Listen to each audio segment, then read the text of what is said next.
march across the plains. Hope rekindles in the crimson tide, as freedom's anthem calls our names. Great again,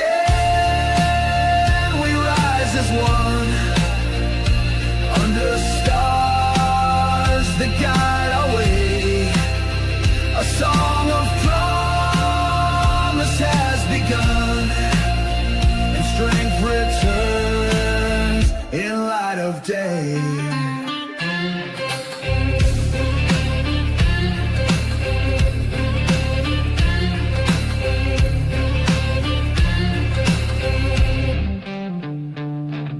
Fields of dreams are ripe once more.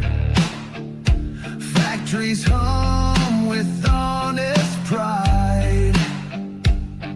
Our banner waves on every shore, with courage marching by our side. Great again, we rise as one, under stars that guide our way.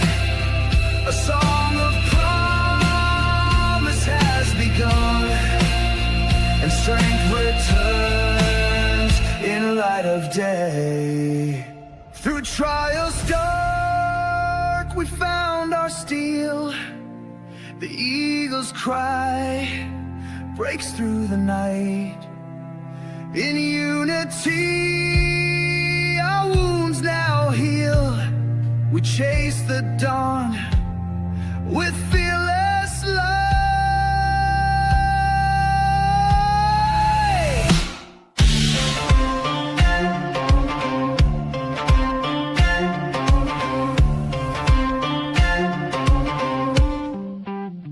Great again, we rise as one, under stars that guide our way. A song of promise has begun, and strength returns in light of day.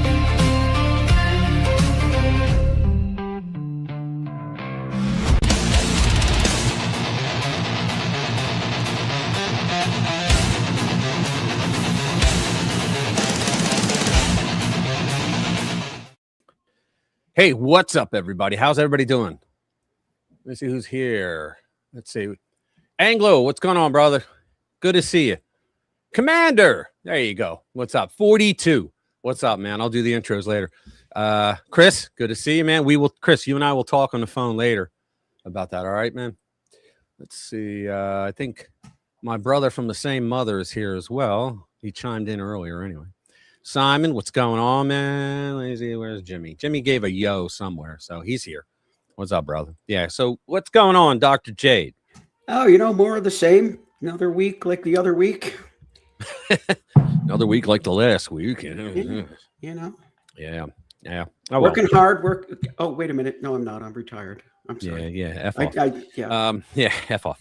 All right, guys. Tomorrow night, reminder, I'm going to be on 42 show for the end of the month stream. He was kind enough to invite me on. If you guys are watching this, either you're new here or you're watching it after the stream during the week. 42 is the Ulster poet patriot from Northern Ireland, and he's got a great show. If you want to learn the history there of the UK, go there. He's there Saturday nights. I'm going to say at my time, 5:30 p.m. Eastern time. Okay. His link is in the description every week. Also, we have Courage is the Cure, Robin.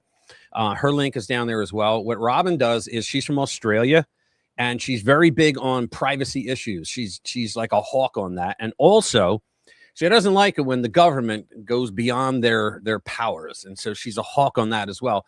Every time I watch either one of these guys, I find I'm learning a lot about things I didn't know in their respective countries. So, all right. So without further ado, we're going to go on and we're going to go over what we're going to talk about tonight. And don't go away, anybody. I've got a moment to engage. Yeah. To surprise and engage. Yep. All right. So here we go. We're just going to quickly go over these. Pro-Trump, MAGA Inc. stockpiles. They got 400 million for 2026. They're like overall. They're twice as much as what the Democrats got, but their PAC, but they're 3 times as much for the overall for the midterms. It's great. Sonny Hostin, bonehead, renews demand for reparations despite families' ties to the slave trade. So that's how this clown thinks she's going to get away with calling for reparations. They want people who never owned slaves in their entire ancestry to pay people who are not slaves today.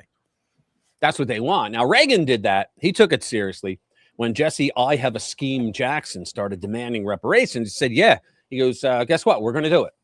And everybody, if you can prove that you're an ancestor of a slave, you will get reparations. We'll just figure out the amount. It'll be a nice amount. But from then on, it's over. No more affirmative action. No more federal set-aside programs. No more nothing because you've been repaired. And Jesse Jackson went around going, no, we don't want reparations. No, we were just shucking and jiving. I don't even know why I said it. Nah, sorry. So that's what they should do this time. Trump should say, yeah.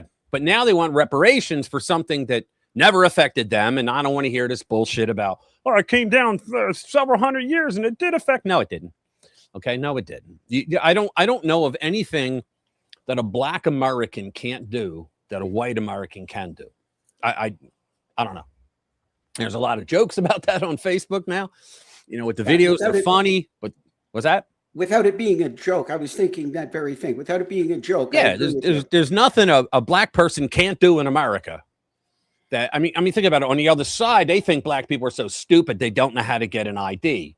Come on, and we're the racists. Come on, any black person I know would be very insulted if you told them they didn't know. My friend Chris in the chat is very insulted by that. We've had many talks about how the Democrats, and you know what, Chris is probably one of the biggest victims of this crap because the lib nuts, I mean, you wouldn't believe how they treat black conservatives. Oh, yeah. Chris is a black conservative, and they treat them like garbage. Yeah, they're a traitor to what? They're worse than whites. Yeah, it's God, country, family, and everything else, right? Not even in that order of the top 3. So that's all we care about. All right. So exclusive. Police told, get this, not to arrest violent BLM rioters for fear it would trigger them. Leaked document reveals. There you go. These 2 states are engaging in what looks like a race war over the 2028 Dem primaries. Couldn't happen to a nicer group. Yeah, I know. The 5th column inside the U.S. and the U.K. Our countries are under attack from within, and it's a good story. Democrats' voter suppression lie implodes as their own voters back ID requirements. Look, but they don't care. I think it's more of a 90-10. Only the extra chromosome left does not want it because they want to cheat. That's it. And they're all coming out. Look, don't fall for the lie. They're saying, all the statistics, even your statistics, say that immigrants aren't voting that much. I mean, it's not a big deal. Well, we have stories tonight that shows it is a big deal, but that's not really what the SAVE Act is for. No, besides that, the SAVE Act is to stop Democrats from using all their tricks to cheat. Yeah, besides that, 1 illegal vote is too many. Mm-hmm. I know. Yeah, even 1. Okay. The opposite of diversity is university in the United States. The left-wing unicorn hunt for the white male working class voter. Look at these 3 clowns: AOC, Bernie Sanders, and Mamdani. Did you see one of the polls lately that showed AOC at the top for the Democratic primary? Yeah, you were telling me she's at the top of 2028 primary. It's just the gift that keeps on giving. Democrats confirmed once again this week how racist they are. That's a good one. This guy Gil, he's an he's a freshman, but he's an up and comer, man. Sacramento mayor caught discussing vicious plot on hot mic.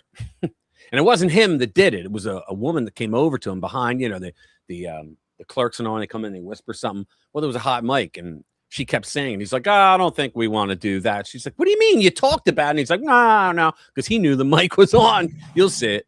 FCC's Brendan Carr, ABC speech snub factors into the license review. So I don't know if you guys know this, but in the United States, the First Amendment covers the press. But anybody could claim to be the press, right? Like I could claim to be the press, but I don't get that First Amendment thing unless I get a license, right? And that's the way it works. Like, I'm sorry, if you're on television, you have to have a license in order to spread that around, right? And so every so many years, they have to renew them. So when ABC, NBC, and CBS refused to air the presidential speech last week of Trump, like warning us about the SAVE Act and how much fraud we found already, now their licenses are up for review, and I hope they pull them off.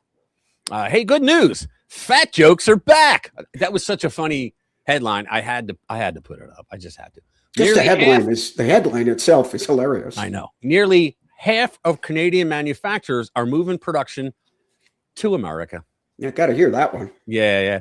Republicans laid a sneaky trap for Dems, and 198 of them walked right into it. These are great this week. The left will never understand, shall not be infringed. She's a good writer. The many times non-citizens popped up on voter rolls. That's one of them we're going to talk about.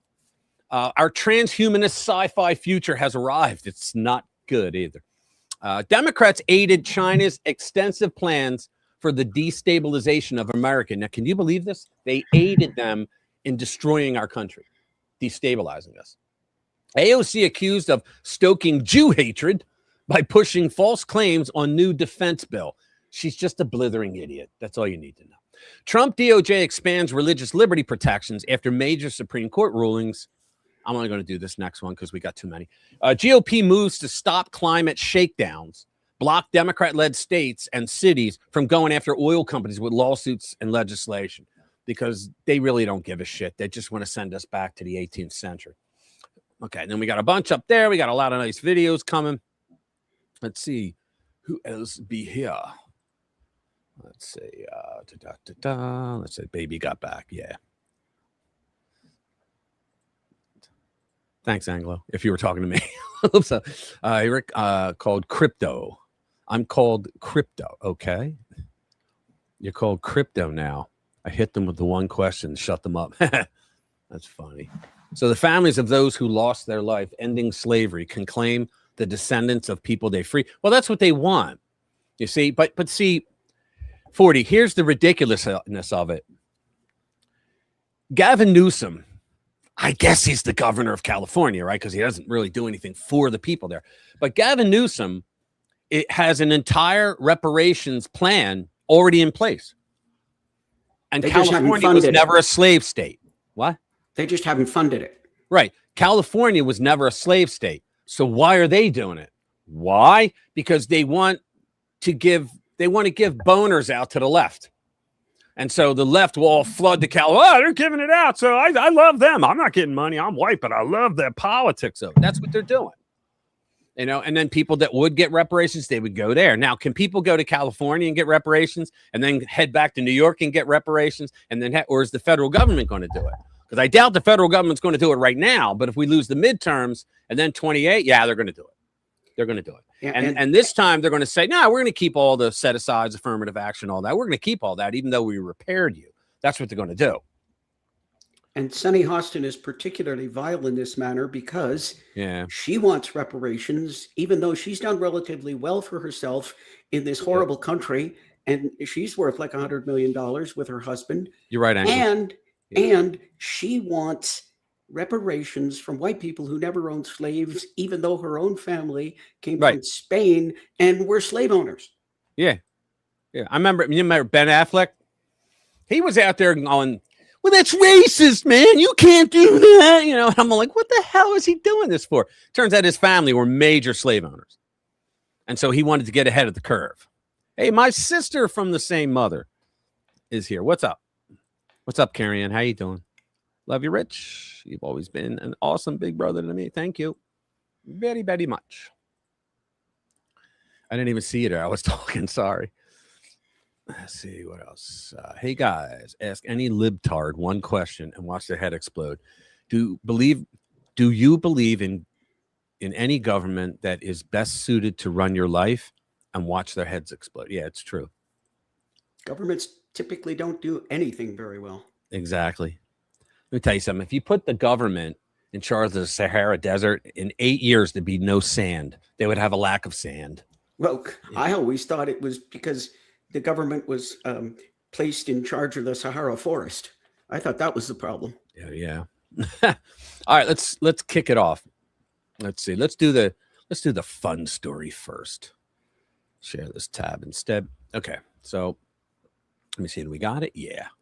All right. So pro-Trump MAGA Inc. stockpiles $400 million for the 2026 midterm battle. Okay, so let's go down. Isn't that a nice pick right there? Yeah, nice pick. So it says Washington, D.C. for a Republican senator contemplating any vote that crosses Donald Trump in the next 4 months. The number 400 million arrived on Tuesday as a clarifying figure. Of course, you won't get any of it. That is the sum of that MAGA Inc., the pro-Trump super PAC, has stock, and the Dems, the lib nuts are all on Facebook. He's as corrupt as the day is long, 400 million. I'm like, shut the F up. Just shut up. Okay, that is the sum of MAGA Inc., the pro-Trump super PAC, has stockpiled ahead of the 2026 U.S. midterm elections, according to reporting by the Financial Times, making it the largest outside money war chest assembled for a midterm cycle in American political history. We've never seen anything like it, as Trump would say. The total gives Trump's political apparatus the financial capacity to intervene in virtually any competitive House or Senate race, to fund primary challengers against Republicans deemed insufficiently loyal, and to run sustained television campaigns across multiple states simultaneously in a way that no outside group has managed to do in a midterm year. Now, because this knowledge came out, guys, they now have to keep track of money that is being spent on Democrat campaigns that just arrived out of nowhere. You know, the dark money that's not registered. They don't put it anywhere, right? Because that's how Democrats get most of their money, through dark money. They bitch and scream about Republican dark money, but they are the kings, well, these days, the queens of dark money. And you gotta watch that, because you gotta be like, well, where'd that money come from? I found it. No, where'd the money come from? You know, because you didn't list it, right? MAGA Inc.'s accumulation has been building quietly while Washington's attention remained on the Iran conflict and the administration's legislative battles. The super PAC operates outside the formal Republican Party structure and has been soliciting large donations from a donor base that has remained consistently enthusiastic throughout Trump's second term. See, the lib nuts are all like, oh, he's going to lose because of the gasoline. No, he's not. No, it's not going to happen. In fact, we did a story that was they only need 6 seats to keep the House. We only need to win 18 toss-up seats. 1/3. That's all we need. And we're probably going to win half of them. So we'll have like a 4 or 5 seat lead right now, as it is right now. Because the Republicans are at 212, according to 3 liberal sources. I did a video on that during the week. But I think those votes, I've said this to you before the show, gas prices are going to be critical in November. Yeah, they will be. But you know what? That's not the thing that'll take them down. Because you can explain that. Well, did you see what Trump just did about that? He took out all, the problem was they had those mobile artillery things and they were firing on the boats. He just took them all out. They went all along the coast, took them all out. So I don't think they're going to be able to do it anymore. The Navy is escorting all the ships, so the ships are going to come through. Plus, they've been escorting them at night with the lights off. We can see everything, but the lights are off on everything. They don't see anything because we took out their radar. Yeah, did you see when they toppled that big that monitoring platform? Looks like a control tower at an airport. Yeah. They just took it right down. Right. The scale will reshape the political calculus inside the Republican Party over the next several months. It looks like Arizona's going red. In the Arizona Republican primary, the contest between MAGA-aligned Andy Biggs and fiscal conservative David Schweiker illustrates the precise dynamic that MAGA Inc.'s resources are designed to amplify, rewarding ideological alignment and punishing deviation from the president's priorities. Now, the lib nuts are coming out already. He wants everybody to align with him. Holy crap. I mean, the Democrats, they all gooseneck themselves together in perfect unity. I mean, remember when during the St. George Floyd riots, when they all did that bow and they bowed their head and went down on the ground and they were wearing the dashikis or whatever the hell they call them to the BLM rioters. You remember that? And they say, oh, he wants it. Like, I don't know any president that doesn't want his executive branch and the Congress, if they're in his party, to back his agenda. It's always been that way. And even the libnuts recognize this. Cenk Uygur. I probably said that wrong, but I don't care. No, you did. Cenk Uygur. I call him chunk yogurt, but go ahead. Yeah, but he actually, I saw a video, and he was saying that himself, that the like MAGA conservatives, if you agree with them 5%, they say, come on in, we'll talk, we'll work our ass out. Whereas liberals, if you disagree with them 1%, they call you Hitler and throw you out. Yeah. What's up, Linda? Good to see you. Linda, stick around. We got a moment happening. Oh yeah. Yeah, we do. We don't need to read this anymore.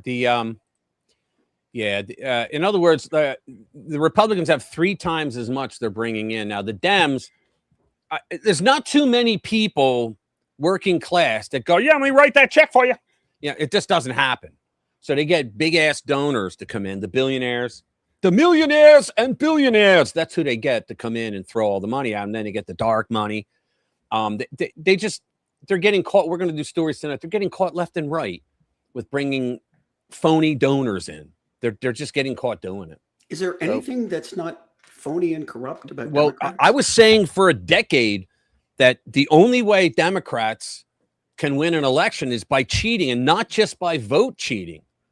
Because, I mean, it's sad, but the one with the most money usually wins, even though I believe Hillary outspent Trump by a margin of like 2-1, and he still won. Because in the first one, he only took his own money. Now the libnuts are, oh, yeah, that's we're paying. Yeah, but his own campaign.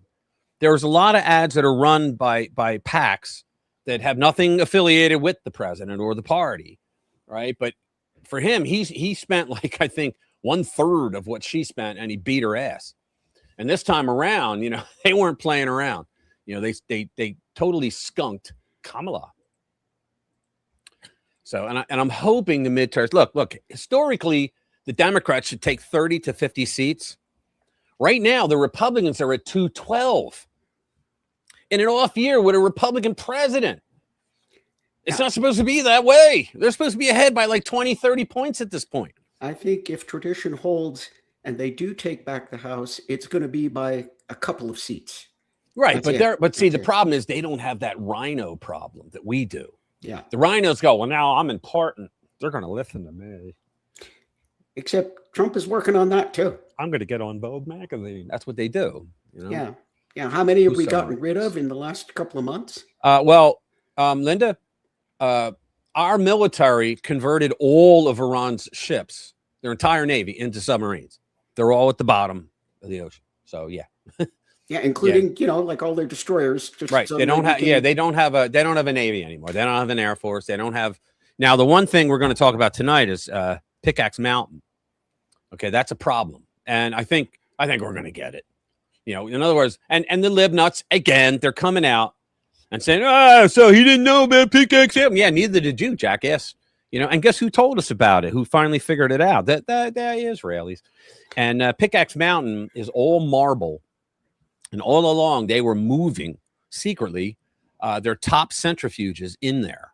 And so what their idea is, no one's going to be able, there's no bunker busters can hit that. Sure there are.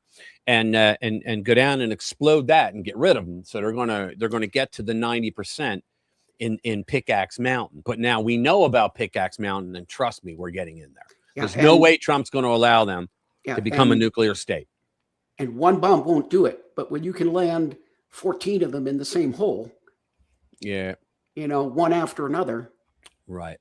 Let's get this one out of the way. Sonny Hostin. From the Shrews. Yeah. Sonny Hostin renews demand for reparations despite family ties to the slave trade. Mm-hmm. How much is she donating to this? Let me tell you something. Let me tell you something. The Democrats don't want you to know that there were black slaveholders in those days, free men who owned slaves, because it wasn't a black and white thing. It was a slave thing. Okay. Slavery's been around since it's like the second oldest profession. Guess what the first one is? Apple picking. No. You could say no, actually prostitution. And then came slavery. But maybe not in that order, but it was slavery and prostitution are one of the two oldest professions in every single society. Get it? Get it? Yeah, Eve, I get it. apple Eve, picking, yeah, I get got it? it. I got Get it. it? I got It's not funny if you have to explain it. I know, exactly. But yeah, so yeah, let's just get on with it. So The View co-host Sunny Hostin, who claims to be a lawyer, but man, she's woefully inadequate when she runs her mouth, renewed her call for reparations Wednesday while claiming that the Trump administration's approach to American history is designed to avoid confronting the legacy of slavery and racial discrimination. I say, and I'm going to say it, fact checkers, I'm saying this out loud. I think there should be reparations, and those responsible should have to pay. Damn right. Now, these a-holes on the left always say, America did slavery. No, the Democratic Party did slavery. The Republican Party never did slavery. Not a single Republican ever owned a slave at the height of the Civil War. Even when the Civil War broke out, 4 million slaves that were all owned by Democrats.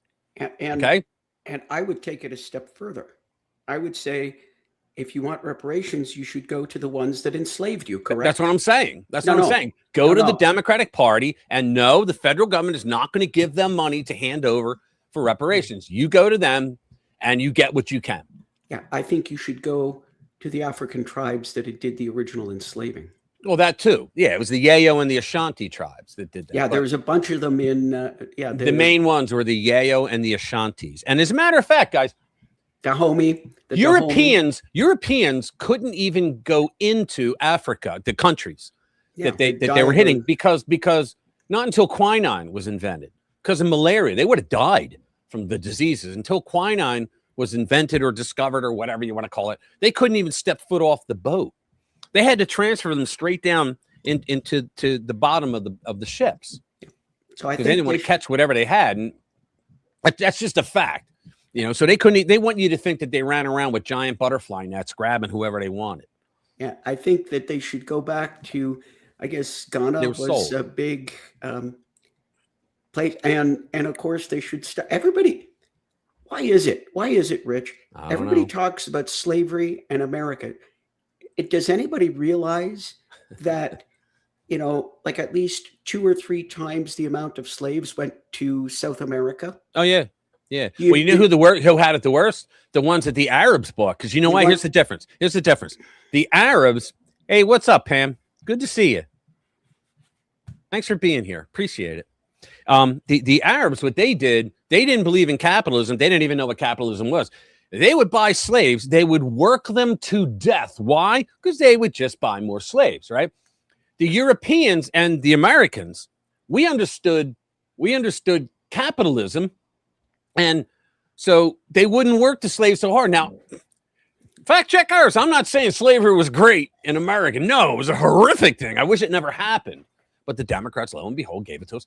But the thing is that they knew that they would lose money if they worked them to death.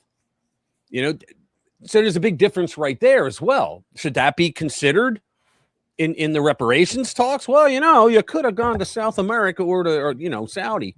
You know, at the time, you would have been in a shitload of trouble. You know, that kind of thing, right? The other thing that I understand the Arabs did, that there's the reason for no blacks in the Arab countries. I guess the Arabs castrated the men pretty routinely. Zulu Nation was on a slate. Yeah, they were. Yeah, the Zulus. Yeah.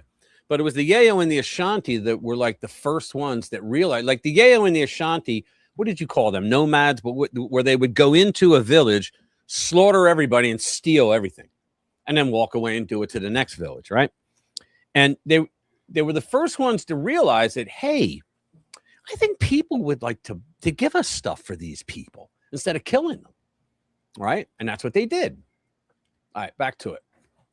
What happened? Oh, wow. It redid itself. Okay. So the discussion focused on disputes involving the Smithsonian Institution and the National Museum of African American History and Culture.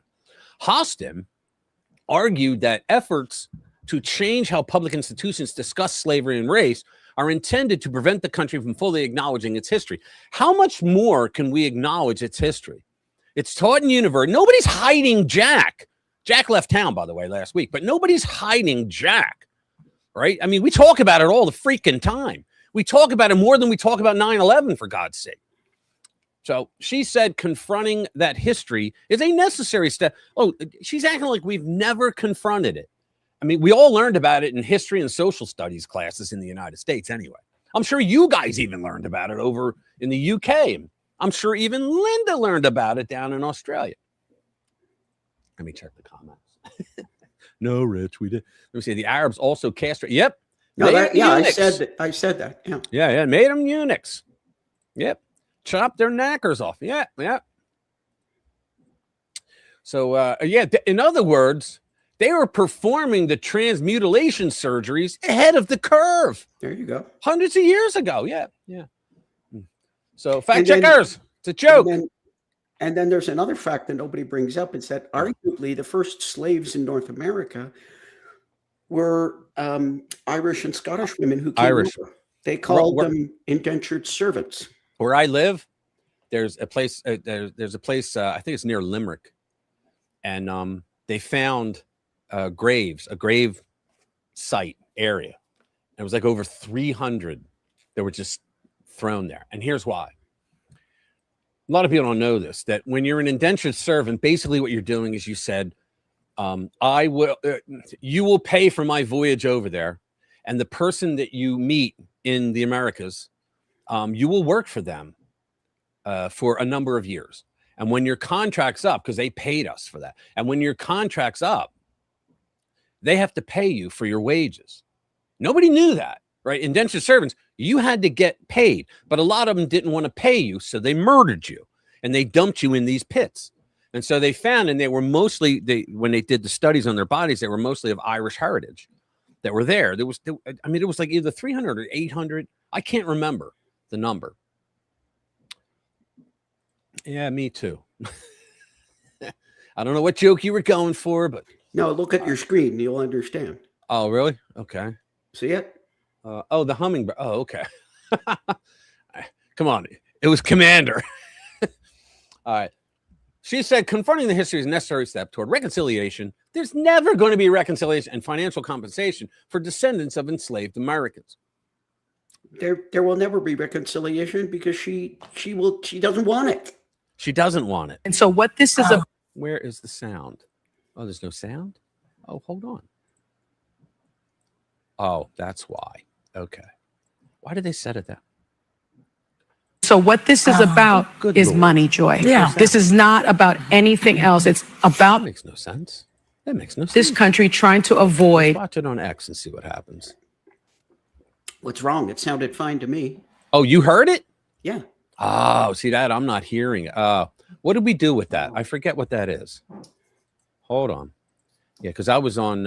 Yeah, now I'm not hearing it. Well, because I didn't play it. Hold on. Oh, that's why. That's why. Because it's now I'm hearing me and everything. Yeah, okay. I didn't hear anything all along.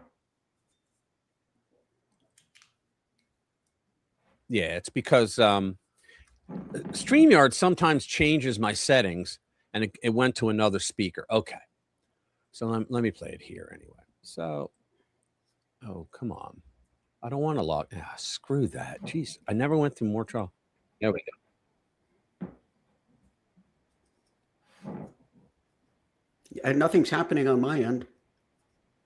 What's that? Nothing's happening on my end. Oh, you got to be kidding. I can hear it now. There's nothing happening. There's a still of sunny. Oh, I'm sorry. You know what? I'm really off tonight. Sorry, guys. And so what this is about is money, Joy. Yeah. This is not about anything else. It's about this country trying to avoid paying African Americans our due. Well, and also, do you know most Black Americans do not like the term African American? Back me up, Chris. They like Black American. They don't like African American. It's usually when it's a political statement, like when you're giving out statistics of, number of jobs and stuff like that. That's all they care about. They don't really like to be called African Americans. That was a thing in like the late 80s, early 90s. I get a better idea, Rich. How about American? Yeah, well, yeah, but Black American's fine with me. I don't care. American who happens to be Black? Yeah, sure. Yeah, StreamYard is bipolar. You're right. You're absolutely right. All right, let's go. Sunny Hostin is just disgusting and hateful. Right. We're going to do this one next. And racist. While our friends are... yeah, she is racist AF. All right, here we go. The fifth column inside the U.S. and UK. All right. This is that... oh, geez, now I forget his name. The jackass, he's a podcaster, communist, whatever. Here we go. I'm going to make it bigger. So the United States and the United Kingdom are under attack from within. Consider a small sampling of recent stories that the corporate news media have mostly ignored. Yeah, communist commentator Hassan Piker, an America-hating Muslim anchor baby who grew up in Istanbul, continues to tell his followers that the United States deserved 9/11 while celebrating Antifa, domestic terrorism, and left-wing assassination culture. After a left-winger allegedly murdered well-known British conservative Anne Widdecombe. Did I get that right, 40? Widdecombe? I hope I didn't murder the name. By bashing her head with a hammer 21 times, an Islamic supremacy group called Palestine Action began offering direct action training for fellow leftists who wish to learn how to use the hammer to effect necessary change. So you don't have to hit 21 times. Doesn't take you as long? No, not really. Linda Sarsour, that piece of crap, another America-hating Muslim anchor baby, wants to burn the Declaration of Independence and build a document that celebrates her Islamic supremacist values. An unemployed Ethiopian man, somehow living in Minnesota, murdered 3 workers at an apartment complex before blaming the American system, racism, and xenophobia. See, these foreigners that are coming here, they're learning off the libnuts how to blame America for all their bad deeds. Foreign immigrants sure do learn the woke victim baiting routine fast, which is what I just said, but I didn't read it yet. The British government continues to overwhelm small villages by dumping unvetted military-aged Islamic males into refugee camps filled with many times more asylum seekers than there are villagers. Now, I know according to the UN, but I don't know if the UK has a different law, but according to the UN, you're an asylum, you are an asylum benefited person if, for lack of a better description, if you're considered a refugee, and you can't be unless your country's at war or if your country is persecuting you because you're part of a political or racial ethnic group. Okay. And even if you were to leave your country and seek asylum, it has to be with the next country you come to that is not at war or politically attacking you. So most of the people who come into the U.S., that would be Mexico that they would go to and apply for asylum. You don't get to pick the freaking country that you're going to apply for asylum. But tell that to the libnuts. So, right. I move on. In the English countryside, creepy migrant males track women and little girls for miles while making threatening sexual noises. Can you believe you got to live like this shit? This is nuts. The above stories, unfortunately, are just representative examples of a much larger number of similarly shocking stories coming from the U.S. and the U.K. in the last couple of weeks. Every day, communists, Islamists, and other left-wingers encourage or perpetrate violence against Americans and Brits. This is no way to live. Now, you see what they said: communists, Islamists, and other left-wingers. That is the Marxist model. Okay, the communists alone don't have enough people to gain political power. The Islamists alone don't. Still, you guys are almost beyond that wall, but that window, right? And the left-wingers as well. Right, to physically, brutally take over. But when you add all three together, you have much larger numbers. And the problem is that the left-wingers and some of a lot of the communists, right? Well, what happens when they all three get their power? Well, the left-wingers continue with their, boys and women's sports and in girls' bathrooms. The communists do the same thing. And then the Islamists go, oh, you're not doing that. I thought you were on our side, man. No. We don't need you anymore. That's the Marxist model. That's why it always falls apart whenever they're going for power. That's why they try to get power quickly so it can't be taken away from them. But That's what we're going to see here as well. They're just doing it slowly because it's an Islamic swarm that they're doing. Can you imagine Americans or Brits from World War II generation limply standing by and holding their tongues while foreigners waged war against their countries?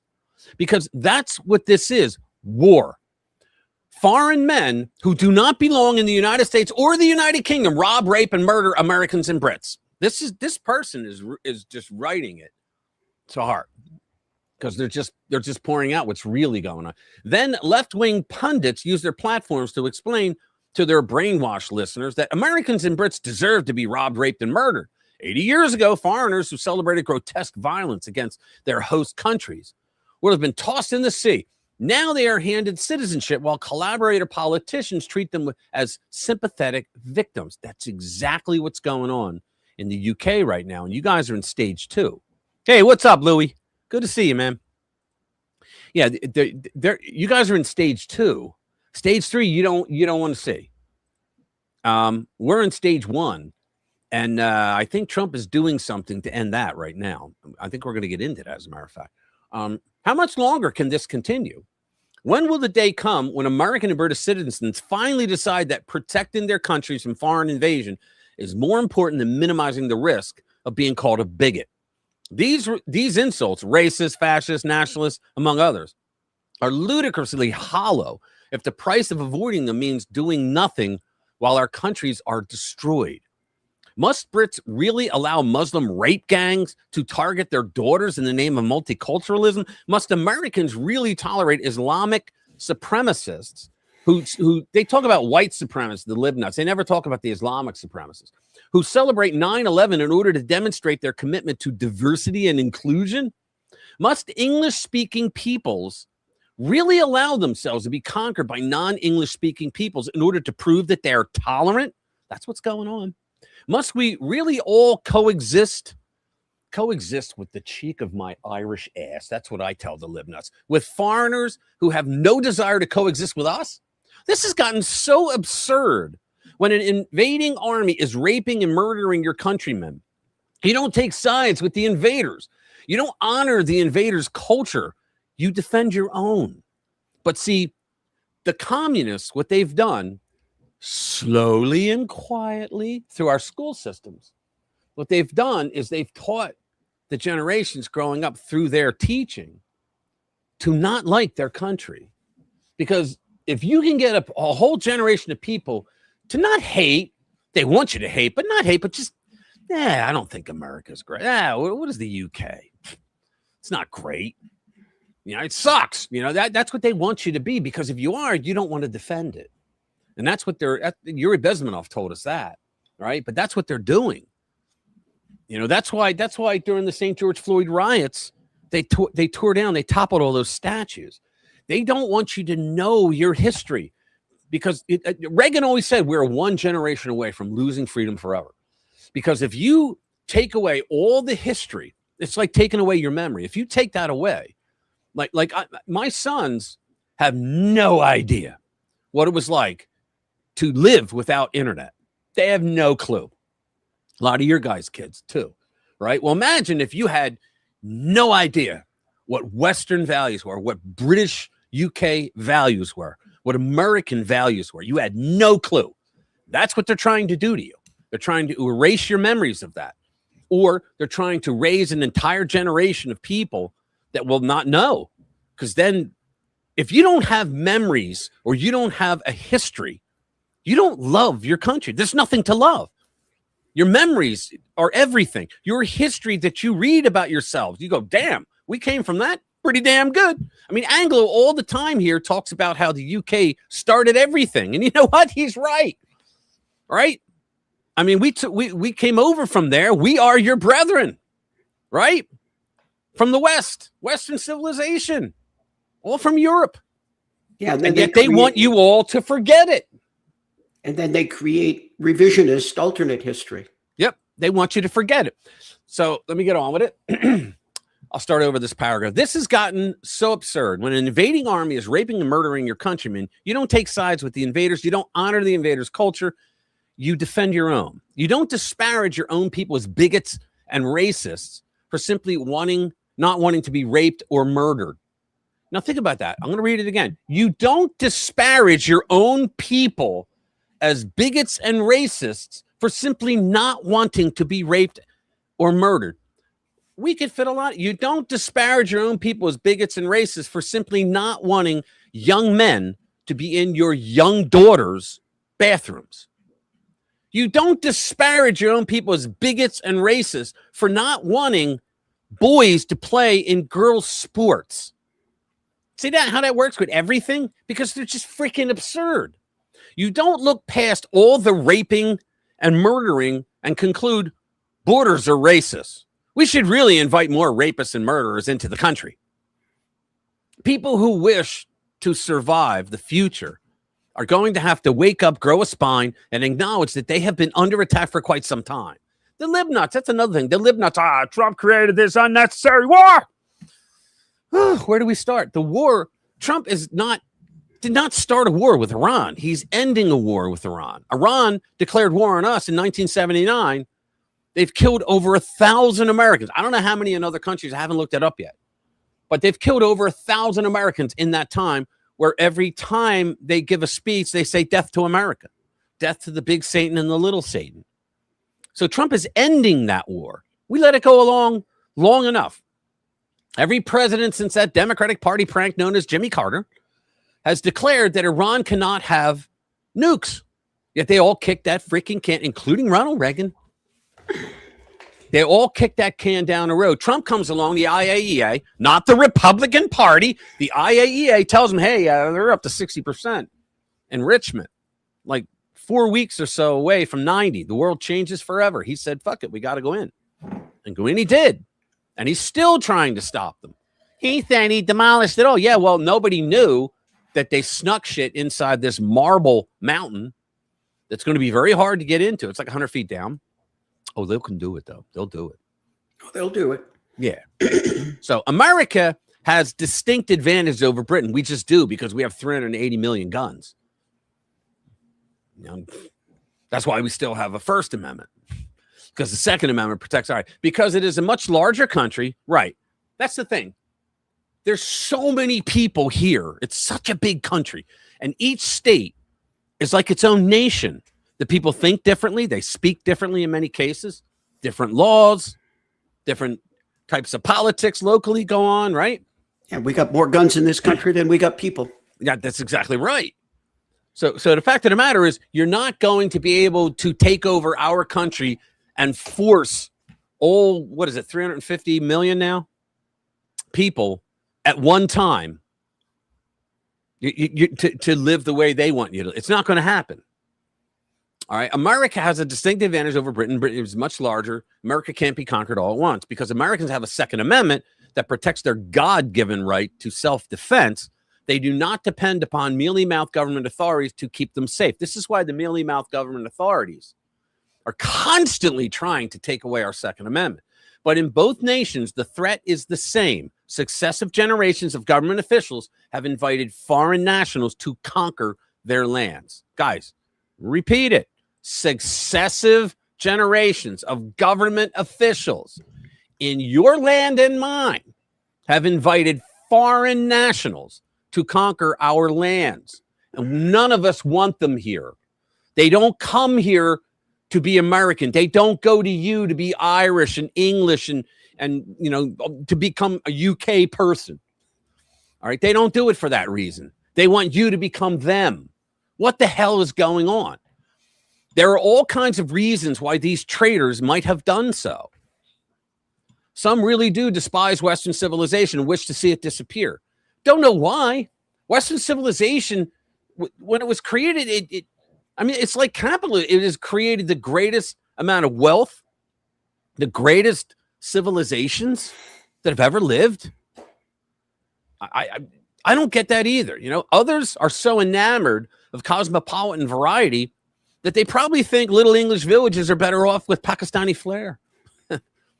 Many are committed to depopulating the planet, but find that the more successful they are in preventing their own people from having babies, the more desperate they are for foreigners to fill in labor force gaps. However, most of these American and British traders who have spent decades inviting foreigners to invade their own countries did so for the age-old lusts of power and money. It's what it is. I mean, I watched Tucker Carlson before he turned. I watched his documentary on them coming into the UK, how they all started coming in through Spain, and they had it all set up, the money to get them to London. I was like, holy crap, I didn't know any of that. It was crazy. Inviting waves of poor, like they're paupers. Do you know what a pauper is? It's someone who's so poor, so destitute, they have no idea how to not be a pauper anymore. They have no clue how to do it. Get a job. You know? Yeah, so what does that even mean? I know. Inviting waves of poor foreigners into Britain and America has driven down working wages while driving up the price of homes and basic necessities because your government gives them money and the government always pays above what the going rate is because they want to nail that property. And so then they got to keep up with everything. Capitalism, the invisible hand, right? And so the prices go up. We, the people, can't afford it because we're not getting those subsidies. We don't want them. We just don't want anybody else to get them either. We're the mother effers who are paying for those subsidies. And we're not getting any help.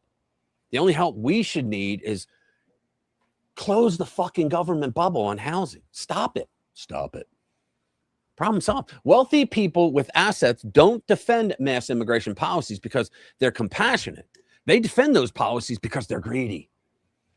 While the cost of assets in the UK has risen during decades of open borders, those armies of third worlders have also turned into reliable voting blocks and street fighters for unscrupulous politicians.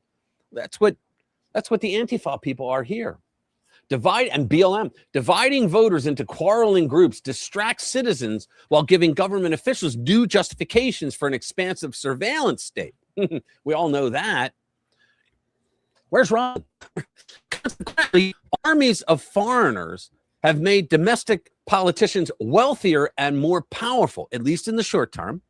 However, much government officials have profited by betraying their own citizens. The day is approaching when the bill for their decades-long betrayals will come due. Britain's government has spent the last 5 years trying to get citizens worked up about an impending Russian invasion. I didn't even know that. Politicians and corporate talking heads, many of whom spent the previous decade mocking the Russian Federation for being a third world petrol station destined to collapse, regularly tells Brits that Russian soldiers will soon be at their front doors. In turn, those politicians and pundits have expected patriotic Brits to catch a Russophobia fever and rally around the Union Jack while supporting Westminster's warmongering. The problem is, of course, that British authorities have demonized patriotic Brits for waving their nation's flag for so many years that there is little enthusiasm for fighting a foreign war. Why would you? For those assholes. It turns out that native Brits aren't thrilled about dying for a government that prefers Pakistani, Iranian, Indian, and Palestinian flags to those that fly over England, Scotland, Northern Ireland, and Wales. Wow, this is cutting deep. This is a really good article. I don't know how you guys are about it because I can't see your comments while I'm reading. I think this is really good. But so YouTube reviewers, we're just reading the news. This is not right. This is the news. Fact checker. American globalists, the left, ever consider the possibility that normal people do not put their lives on the line for multiculturalism? Why would we? You know what multiculturalism in a nutshell? They say, we got to have diversity. Yeah, their diversity is all the materialistic things. Your skin color, the way you dress, all that. Not the way you think. They don't want diversity in that. They have the woke supremacy. And you must be a member in good standing or they boot your ass out. No. There's no diversity in the way you think. They do not run up hills in defense of diversity, inclusion, and equity. When governments defame citizens as racist, bigots, and fascists, and 99% of them don't know what a fascist is, citizens don't have much interest in defending their slanderous governments. See, that's the big mistake that both our governments made, the lefties and the globalists. When political leaders condemn the people for being nationalists, which is just your damn country. They shouldn't be surprised when the people become less inclined to defend the nation.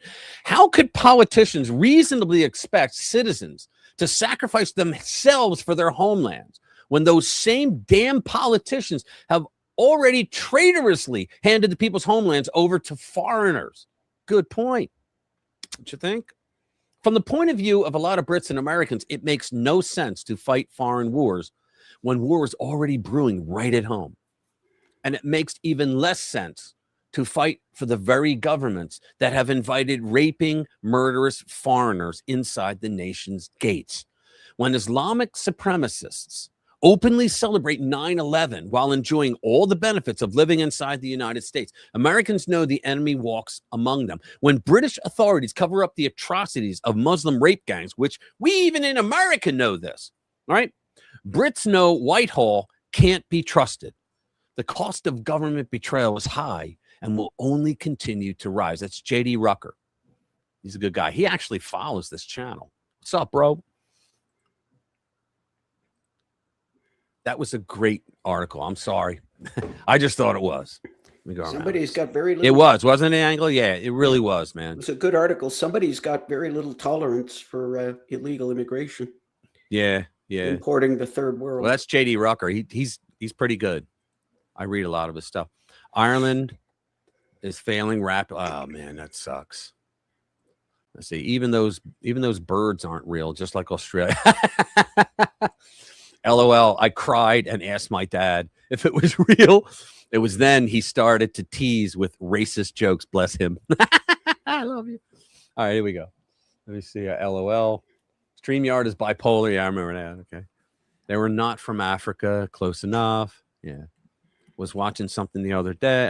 Okay. And here, the free Palestine's parade has, subsumed. They're all over the damn world. Let's see. Minnesota might disagree. Let's see. Let's go down. That was another thing my youngest daughter asked me about on holiday snack bars. A hell of a thing. The elites have erased history for thousands of years. Gnostic. That's right. Tartarian civilization. Yeah. Hi, Lou. COVID has a lot to answer for. Sneaky fuckery. Yeah, they're going after Fauci. Yeah, nobody knew. That's right. Yeah. Pamela, virtual hug. Awesome. Back at you. Pamela's popular this week. Hi, Linda. I love the emojis. It's quite cute. Yeah. Let's see. Adorable. If we pop the current housing bubble, it'll make 2008 look like lost change. It would be devastating. Yeah. Well, a lot of people would lose value in their homes. Yeah. But I meant going forward. But that's not possible. That's not possible. They've already screwed us, right? Let's see. But they are getting £2 bus tickets. Is that how? I think so. All right. What's the next one? Let me do a video. Did you want to put up my moment now? Oh, is it 7 o'clock? Yeah, it is. All right. Hold on a sec. All right. Dr. Jade has a Dr. Jade moment.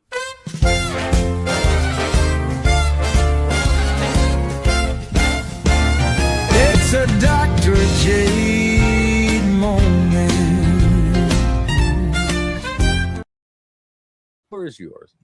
Okay, well, listen, folks, it's that time of year again. Turns out that next Wednesday, we have been married, Jim and I, 37 years. Wow. I talked about this last year. Relationships, funny thing, ups and downs. But what else means something in the world? It's very important.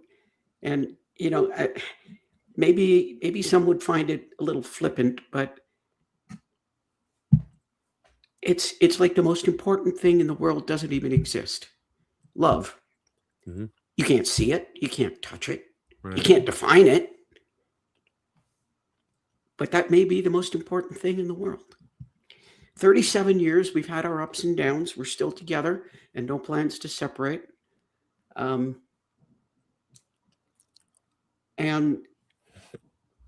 I can't tell you how much You know, that whole thing means it's just when you're young, you don't see it. And even when we first got married, it's like if somebody would have sat me down and said, "Oh, you're going to be married 40 years from now, you're still going to be married." It's like, wow, you think so? You don't even think that way. It's not that you don't think you'll stay married, but you don't think that. And here we are 37 years later. But now, I want to take this on a little bit of a strange journey at this point, because go ahead and share my screen. There you go. Now we are talking about relationships, but now they're bringing out AI-powered robots. Look at this. It's called the Magic Bot Z1 or Z1 for our overseas companions. It's an acrobatic, fully functional, moves like a superhero, they say. What else? It can play sports, I guess. It can walk like a human. Oh, impact proof. That's pretty important. And here comes the weird part. Okay. Global insight, autonomous action, 360 domain perception. It sees the world. It interacts with the world. It navigates autonomously. It gets better. It gets better. Intuitive understanding with natural responses. Seamless and proactive interactions. It's got emotion sensing. Oh, God. So it can tell when you're sad, when you're happy. Here's the specifications. I guess it's, let's see. Wow. It said here somewhere. I don't know. It's here somewhere. It's like the height. Oh, there we go. 140 centimeters, 40 kilos. I mean, is this where we're going? Why would you buy one? Well, what do they offer them for? I don't know if I found a price for them, but no, I mean, why would you buy them? Like, what point? Why would someone go, "Oh, I got to get one of those"? Wait, you're asking the wrong person, because I wouldn't. But yeah, this I know. can be. This can, I thought maybe they said it on the site. I'm sorry. No, this is like a companion. But I do have reference to ones that I do have the price for. They're slightly different. I'm going to share a different screen. It looks like a Power Ranger. It does. I'm going to share a different screen. Where is it? Okay. There we go. Now, this one, go ahead and pull it up. Okay, I'm getting to it. There you go. This one. Oh, there you go. Everybody has an interest for that. This one you can actually buy. And they start at like $2,000. I'm sorry, I couldn't easily find any male versions, but apparently there's fully functional robots. In the anatomical sense? Oh, yeah. And they're only $2,000? Thanks to the magic of artificial intelligence, doll robots have become a reality. Welcome to the world of best real dolls, life robot dolls. Yeah, it's there's no more advanced humanoid. You just buy robot, the doll. Advanced humanoid. I don't know if I need to read through this, but it's like cutting edge technology. Gotta love that. Cutting edge technology, the most advanced AI functions. AI. There was something here. Oh. Feels more real whether you gently touch or that's great, Pam. That's great. I just know that was the direction men would flock to first. Yeah, and you get to okay. I think you get the degeneracy. Yeah, exactly, bro. This is I mean, great relationship. He's like, sign me up. What, only $2,000? Yeah, between $2,000 and $3,000, you can have. Like, if I don't buy cigarettes and beer for 6 months, yeah, I can get one of those.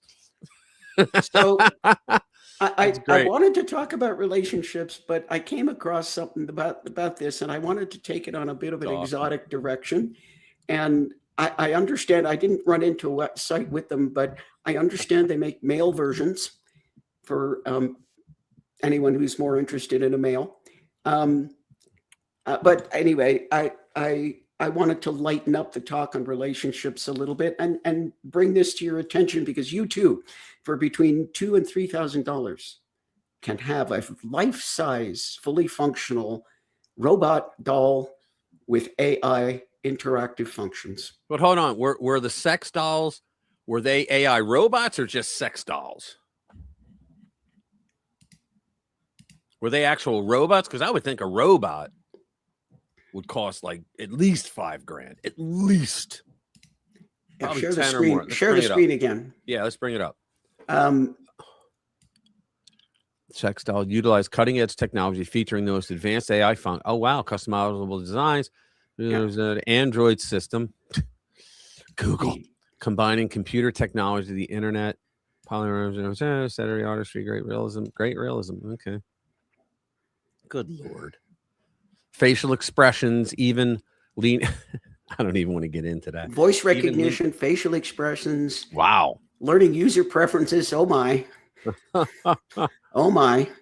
I think women in general have had difficulty with men's preferences for like a long time. Thousands of years. Honey, go play with your doll. I can hear that. What do you want for Christmas, honey? Yeah. And it's it's like, you know, the F me 2000. Yeah. So I just thought this was here you go. Here you go. This is the best. They're good conversationalists, more like real women, helping to relieve psychological stress. Oh, that's funny, Pam. So there you go. That's crazy. I just, you know, like I said, I thought about relationships and this coming up to our anniversary, and then this came to my attention, and I said, wow, I got to bring this in. So that was great. That's good. Relationships in the 22nd century, everybody. That's awesome. I don't know what to say beyond there it is. And that's all I got. All right.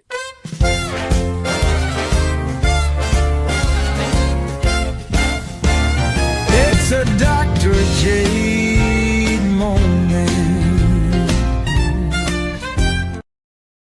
There we go. Thank you, Dr. Jade. That was good.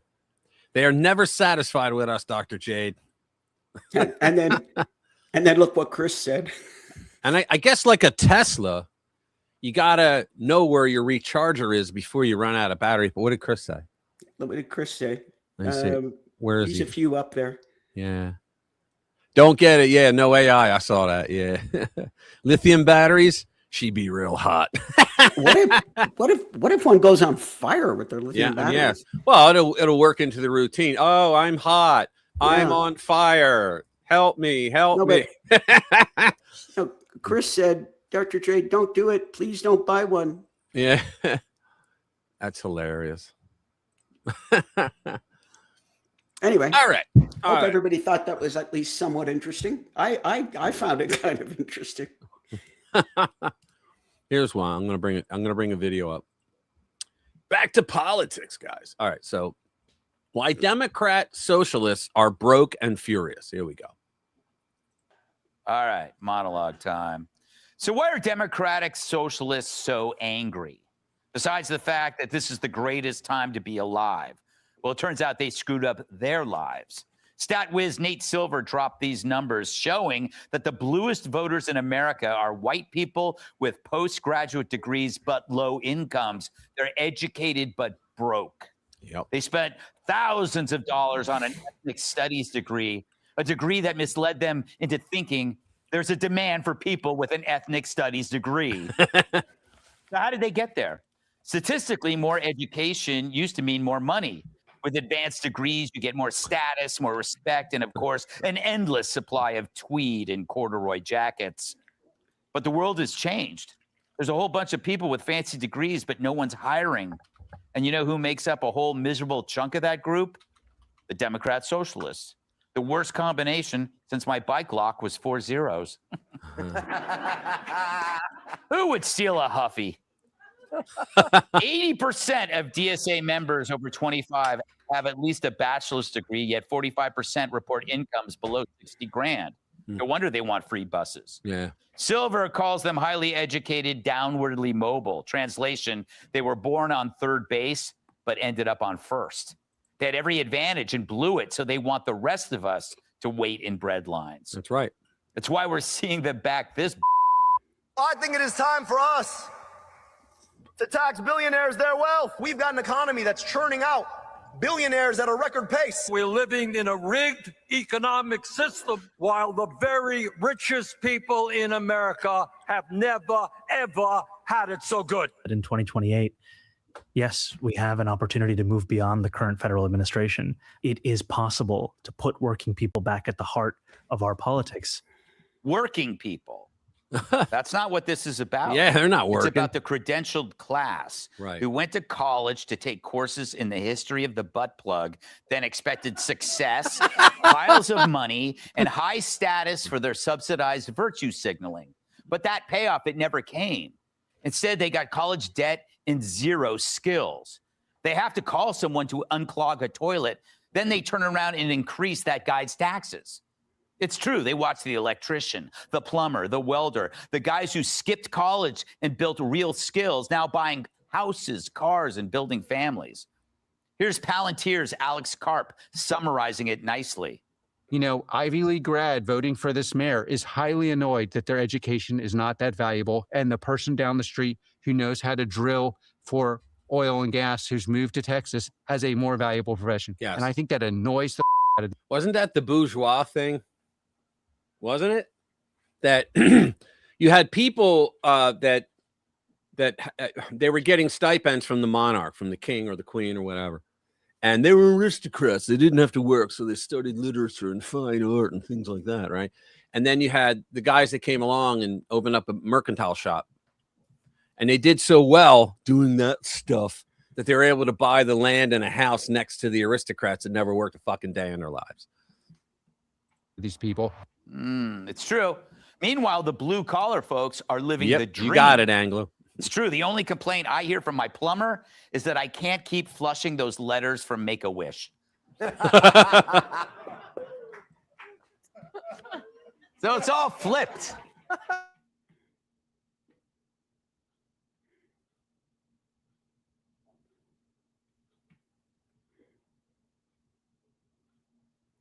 I don't know if anybody can hear me. If you can, say so in the chat. On my end, Rich, and the video is frozen. So let me know. I don't know what's going on. I don't think it's on my end, but if anybody can hear me, yeah, let me know. I don't know what else to do.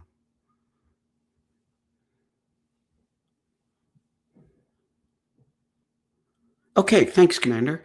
So let me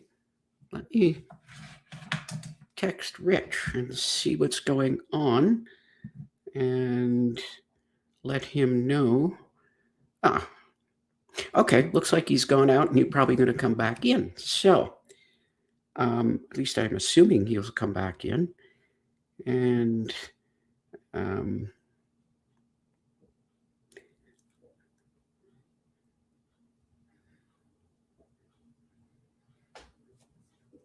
okay. Well, in the meantime, I can't bring anything up. I can read a story. All right, I'm back. Sorry, I thought I fixed it, man. It was all week long. After a couple of hours, my PC would get a bug check and it would reboot. So I started working with ChatGPT and Claude Code during the week and taking the dump files and zipping them up and sending them to them, and they were reading it. And they were telling me, yeah, it was this software that I installed. So I uninstalled it, and I was only using Chrome today. I usually use Brave, but Brave was the one that was calling this other software. So all day long today, from 7 o'clock this morning, it went 12 hours without bombing, and I thought we beat it. And then bleep, I just bombed. Sorry, guys. Yeah, not gonna worry about tomorrow night. I'm gonna be on 40 show if you didn't hear me already. Tomorrow night on his end of the month show. I can't wait. Yeah, I was just wondering what I was going to do because people could hear me, but they couldn't hear or see you. So, yeah. So I was sorry saying, about that. Yeah, you know what we need to do? You need to give me a way to bring up a story, because if something like that happens, then I can bring it up and start reading it. Yeah, I have the open account now, but that wouldn't work because you would come in under my name. I got to figure out how to fix that, because it would mean the only thing that is you would be able to start your own stream outside of mine. So I'm going to ask Jimmy for his email again so I could put him back in it. Yeah, it's not going to work the way I thought it would. So now I shouldn't bomb out for another few hours. Sorry about that, guys. Yeah. All right. So let's see. What's that? I don't know. DuckDuckGo. Oh, they have a browser? I didn't know that. All right. Yeah, but it's not the browser. It's I thought it was this. I had installed an IOBit piece of software, and it said, hey, you can have this one free. And it was basically a maintenance thing for your PC. I was I'll check it out. But it created a .sys file that is really tearing the hell out of my PC. And we finally figured out what it was from the dump file. In fact, I got to throw that last one in real soon. But enough of that. All right. Sorry, guys. Let me know. What else can I do? Scott Jennings. Yeah, there we go. Let me get past the. He's always good to go. I'm going to get past the commercials. Okay, here we go. It's only 47 seconds, but it's great. So let me bring it up. Okay, Scott Jennings knows exactly how to respond to CNN lib who defends illegal voting. They're trying to defraud the system. They might have cast a ballot because they just weren't aware that they were incorrectly put on the voter roll. They weren't bullshit. I guess of the United States. They said in this instance that they weren't citizens. They were still is this accurately described as fraud when none of these people tried to register to vote? Yes, they cast ballots. 400 of them cast ballots. They had to actively go do that. I assume no one voted in their name. Maybe they did. I don't know. But they actively cast a ballot. Did they not? What I want to, but an illegal alien gets put on the rolls, however they got there, and cast a ballot. I mean, but you acknowledge that some people might actually be confused, because this has come up in courts before, where some people who are ineligible to vote are not aware that they're ineligible to vote. How stupid do you got to be to not know in the United States whether you're allowed to vote or not? How stupid do you have to be to say that? Exactly. Thank you. Yeah, it's above my pay grade. Mine too. They say, no worries, mate. I won't be around tomorrow because I have to go to a shithole to Vancouver. Pick up my Jeep Grand Cherokee. Oh, you buy it? It's yours? You're buying it? That will make 3 with the same paint scheme. Oh, are you? Is it a job or are you buying the Jeep? That's cool. Let's see. What other story can we do? Yeah, here's one. The BLM rioters. Good Lord. Cool. Good for you, man. Good luck. Below that looks good too. The race war. Yeah. Police told, this is an exclusive. Police told not to arrest violent BLM rioters for fear it would trigger them. Leaked document reveals. You know what else story was kind of like that? We had to go through 4 years of warm diarrhea brains Biden because Chief Justice John Roberts was afraid of BLM riots on the Supreme Court if they accepted the Texas case. Now that Texas case had, I think, either 26 or 28 other states that signed on to it. They joined them. And they would have won. And they said, you don't have standing. And Texas's argument was, the hell we don't. We're all part of the same union, right? And if you allow these blue states to cheat like we are telling you they're doing, right? Because we have the evidence, then it's going to affect us, because then we got to live under the consequences of their cheating. It is standing. They're like, nah, you don't have standing. You know, they told Trump he didn't have standing in 2020. He said, wait a minute. It's a presidential election. I'm the president of the United States. I don't have standing? That's just a bullshit line that the Jacobins in black robes use when they don't want to deal with a case. So here we go. But I digress. Police were warned against arresting violent BLM protesters who assaulted officers or caused criminal damage to avoid triggering them, a leaked document reveals. Good Lord. An internal police risk assessment. So they allowed them to do over $1 billion damage, 25 people murdered because they didn't want to trigger them. An internal police risk. I mean, we played Cowboys and Indians. We never played Cowboys and BLM. I'm being serious. Fact checkers. It's not a threat. I'm just saying. Why are they so afraid of BLM protesters? Hey, you know, we came from a tough neighborhood. We played cops and good guys. Yeah. An internal police risk assessment published during the Black Lives Matter protests of June 2020 warned officers of potential trigger points that might cause crowds to riot. Now, you know where they didn't do that? In a lot of red states. And they didn't have the riots. Remember the song that came out, Try That in a Small Town? It's the truth. The song is about the big cities. You saw all the chaos because who ran the cities? Libnuts, progressive Democrats. They ran the cities. They allowed it.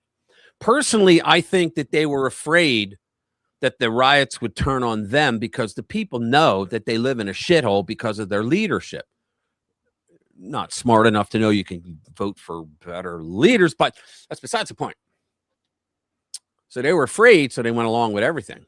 Defund the police. Yeah, defund the police. Great idea. All right. One trigger point was police arresting individuals, such as for assault on police or criminal damage. Ooh, can't arrest them for that. In the summer of 2020, the summer of love, remember, dozens of police officers were assaulted by BLM activists across Britain, including some 62 in London alone. According to we couldn't believe that our riots went around the world. Sorry about that. Well, we didn't want it that way, right? According to a 2024 report by Lord Walney, the government's independent advisor on political violence and disruption, officers were kicked to the ground and pelted with bottles and other missiles. However, during the riots, police were told to be mindful of possible increased tensions when interacting with the BAME community. The BAME? I don't know. And warned against arresting violent agitators. Don't arrest them for being violent. Who do you think you are? I don't get it. Don't arrest them for being violent. I know. How stupid is that? No, but hear me out. Don't arrest them for being violent because they might become violent. Right. What's up, Billy? Yeah, I know. They're already violent. It's stupid. I know. It's stupid. Don't arrest them for being violent because they Cowboys might become violent. Yep. I don't get it. Yep. That criminal, there's 2 funerals. St. George. Yeah, please stop exporting that shit like BLM, please. Yeah, you got enough of your own problems over there. We didn't play that game with your Muslim community. Yeah, listen, it wasn't us. It was the damn communists. Yeah, it was the dead communists. Yeah. All right, so back to it. Following the death of St. George Floyd, a black man who died while resisting arrest in Minneapolis, the NPOCC warned the BLM protests would impact UK community tensions and could lead to large-scale disorder. Lord Walney's report on the BLM riots describes an incident during which officers were chased down Whitehall as demonstrators hurled objects and attacked them with sticks and rocks. Protesters also threw fireworks at the police, while one mounted officer was thrown from her horse, suffering a cracked collarbone, broken ribs, and a collapsed lung. This is why your cops need guns. National monuments and statues were also vandalized and destroyed across the country, including protesters spraying "was a racist" on Winston Churchill's statue of Parliament Square. Let me ask you guys from the UK, what? I've heard nothing but good things about Churchill for the war effort, right? Was he a racist? Starmer, the traitor, took the knee. Oh, yeah. I know. Oh, I was saying earlier that our Democrats took the knee. They had a picture of them all taking the knee. Let me see if I can find it.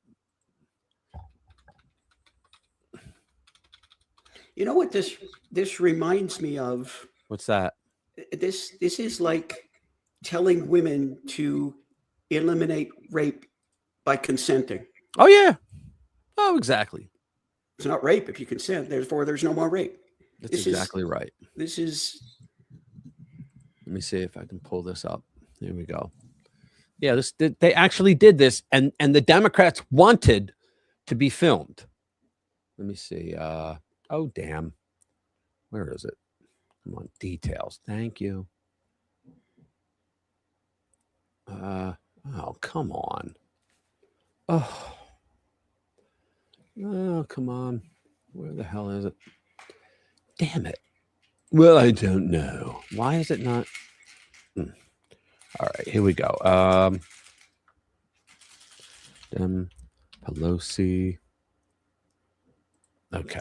Whew. Sorry, guys. It's turning into a monumental. It's turning into a monumental screen. No, hang on. It might not be going up because I still have the other thing. Hold on. If you want to, oh, I'll have it in a second. I'll have it in a second. I changed the name of it. There it is. No, that's not it. Oh, damn it. If you want to read the story, I'll look for it. Forget it. No, I have it. I mean, I have it. I just can't find it on my PC for some. Maybe because they want me to stop the screen. Okay. Maybe that's why. Holy crap. They didn't figure out how to do two at once, right? All right. Let me pull it up. Where is it? Damn. Why is it not going in there? MPE. I have it. All right, good. Christ, it won't let me pull it up. Yeah, bring it up, and I'll show. I had a really good one too. Well, you know what I can do? Screw that. Here, I'll just pull this up. Ready? Come on, Rich. Holy crap! Here we go. Share screen. There it is. Boom, and there it is. Sorry. Okay. That's the image I was trying to bring up. That's Pelosi. Pelosi. Schumer, and look, they all have the Dachiki, whatever the hell they call him. Forget his name. He's an idiot. Where's the rest of them? They're all Democrats in the House and Senate. They thought that by pulling this bullshit, that they were going, that BLM, that Black American voters, that's all they gave a shit about. That's all they ever gave a shit about them. That they would tend to lean towards them because they understand. Meanwhile, many Black Americans were hiding under their beds at home for fear that they would be vandalized and assaulted as well. They just, these idiots just on the left, they just don't think. But that was them. Thinking is not a big characteristic. You're right. That was them trying to kiss ass, if you will. Let me see. What do we got going on here? Rats. Yeah, exactly. Exactly. Yeah, and they're like, well, Donald Trump doesn't care. We actually knelt for you guys. Holy mackerel. Yeah, let's do the race war one. There we go. All right. Share this instead. These two states are engaging in what looks like a race war over the 2028 Dem primaries. That's Hakeem Jeffries. He's the minority leader in the House, and that is an old battle axe warhorse, Nancy Pelosi. She used to be Speaker of the House. She's the only speaker in history that won the speakership and the House and lost it twice. The 2026 midterms aren't over yet, but some Democrats are already looking ahead to the next cycle, the 2028 election, specifically the primaries, and which state will vote and when. It may seem harmless, but tensions have already heated up between Nevada and South Carolina. It's ridiculous, but let me get a drink first for this kind of blood sport. that has racial overtones. For starters, South Carolina Democrats are claiming that if Nevada moves ahead in the order, it will be because they prioritize Latino voters more. You ever notice when they go, they could say a whole sentence, and when they go Latino, they got to do the accent. I always thought that was funny as shit. Anyway, quote, South Carolina and Nevada have emerged as the two front runners to begin the 2028 Democratic presidential nominating calendar. But their jockeying has grown acrimonious and pitted Black and Latino party leaders against each other, according to interviews with more than a dozen party officials involved in the discussions. A powerful panel of 49 insiders of the Democratic National Committee is set to meet this week in Washington to sketch out the order of the early state calendar. The full party body would then vote next month to finalize the choices. The order of primary states is deeply consequential. Different states have different upsides and downsides for the party's potential 2028 contenders and require the constructing of different political coalitions. The calendar is likely to play, who cares? Quote, it's almost like we're running against Nevada, Cristal Spain, the chair of the South Carolina Democratic Party, said, I didn't even know they had a Democratic Party in South Carolina. It's a total red state. That's what it feels like. If November gets elevated over South Carolina, if Nevada gets elevated over South Carolina, it would be because of their Latino vote at Ms. Spain, who is Black. So you would then be telling Black voters that you matter less than brown voters. This is how they think. And I refuse to believe that our party wants to send any type of message like that. Sure they do.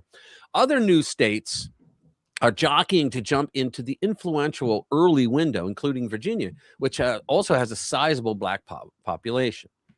Okay, so in other words, like I heard, we have a guy here, David Webb, okay? A Black American, he's on Sirius XM. I listen to him every single day. He's great. Former Marine. He still has a lot to do with the veterans, all the programs he's involved in them, right? Well, he had pointed out one time, and I was like, damn, he's right, because I was a Democrat when I was younger, okay, until I grew the hell up. And thank you, Rush Limbaugh. But what he pointed out was, he said, when I go to conservative, like, meetings, like, anything, committee meeting, whatever you're going to, and a bunch of people get together, he goes, there's people of all different types. He goes, and we never fight each other because we all have the same agenda, make America better, make our lives better, right? And he said, but when I go and cover the Democrat ones, he goes, they have so many different groups of people, special interests, and they're all fighting for power. He goes, the blacks versus the whites, the gays versus the straight. The guys that like ferns versus the people that don't like plants. Like anything you have in there, they're fighting each other. And you never get anything done. I wish I could find it, but there was a video of the DSA on their nominating process. Oh, my God. They spent hours where they were just bid. Well, they have this card. I forget what they call it. You can hold a card up, and you have to be called upon by their rules because you're a special interest case, right? And so they're standing on point of order. Well, I had this card up for like 20 minutes and nobody acknowledged me. That's against the rules. I'd like to follow it. I'm like, oh my God, they didn't even get to talking about any of the stupid shit. Because I only watched it because I wanted to listen and find out what stupid shit they're talking about. They couldn't even get to that. Let's see what we got going on here. Always with piss take. Taking a piss with me? What's that? Did you hear AOC giving a speech in Tennessee? No. And what did she say? She pulled Hillary Clinton and Kamala Harris. She's there and she goes, we cannot afford to leave Tennessee behind. Oh my God. Really? Yeah. They do that, don't they? It's so bad. Yeah. It's so whack, man. Listen, I'm gonna play something right now. My son, my oldest, who I had on here before, the singer, he had a pay-per-view fight a couple weeks ago. It was like maybe 3 weeks ago. And then he wrote a song about it. And so he has the video. It came out. I just want to play it. So indulge me, if you will. I think it came out well. But this fight was in Ohio. It was pay-per-view. I paid. He's like, I could have got you. And I'm like, no, I don't care. So I paid. but here it is. It's called Talk About Me.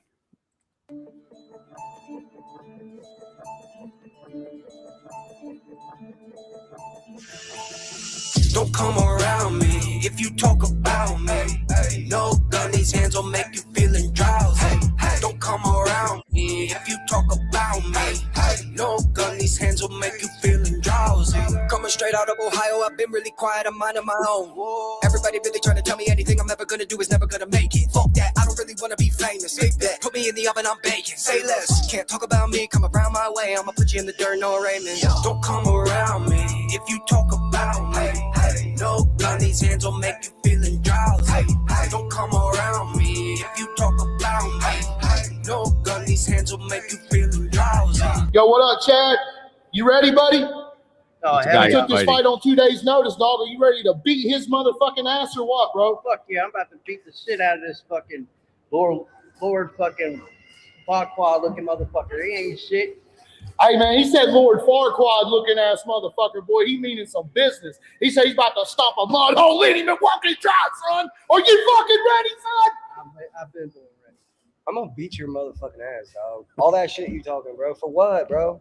For what? For what? I'm gonna beat your motherfucking ass. All that shit talking, and you wanna come around me and shit, dog, at this table, bro? You really ready for this fight, bro? I'm ready. Man, tell him to fuck you, man. Tell him right now. Tell him, you gotta let him know, bro. Fuck this dude. And you gotta let him know, stop talking shit about you. It's time to motherfucking get down with the motherfucking get down. Are y'all ready? I'm beating this dude's ass, bro. It's just wild. You better make weight, motherfuckers. Yeah. Tell him he better drop weight. Shit. That's how this shit goes. What's up, brother? You ready? I'm ready. Talk that shit. I do my talking in the ring. Oh, you gonna say you gonna do the talking in the ring, but you've been all over the internet talking cash shit, but you can't talk shit to me right now? Let's do this shit right now. Man, what the fuck is you gonna do, dog? What the fuck is you gonna do?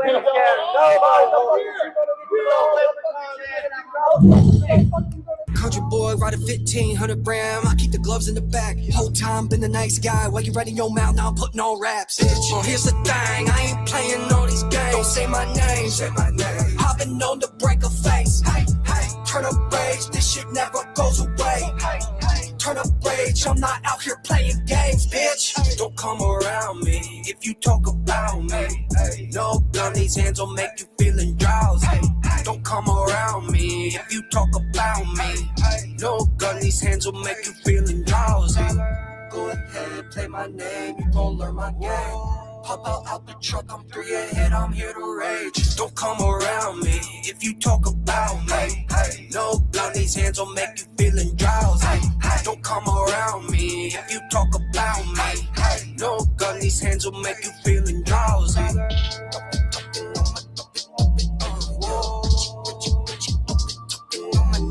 He whooped the guy's ass all 3 rounds.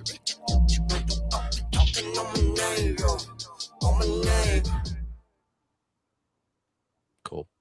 So it was decision by points. Yeah. The guy, I didn't see a single. I have it the entire fight. I didn't see the guy get a really good hit on him. He said, "No, he got one in." I was like, "All right, he got one in." Yeah. He's a good kid, man.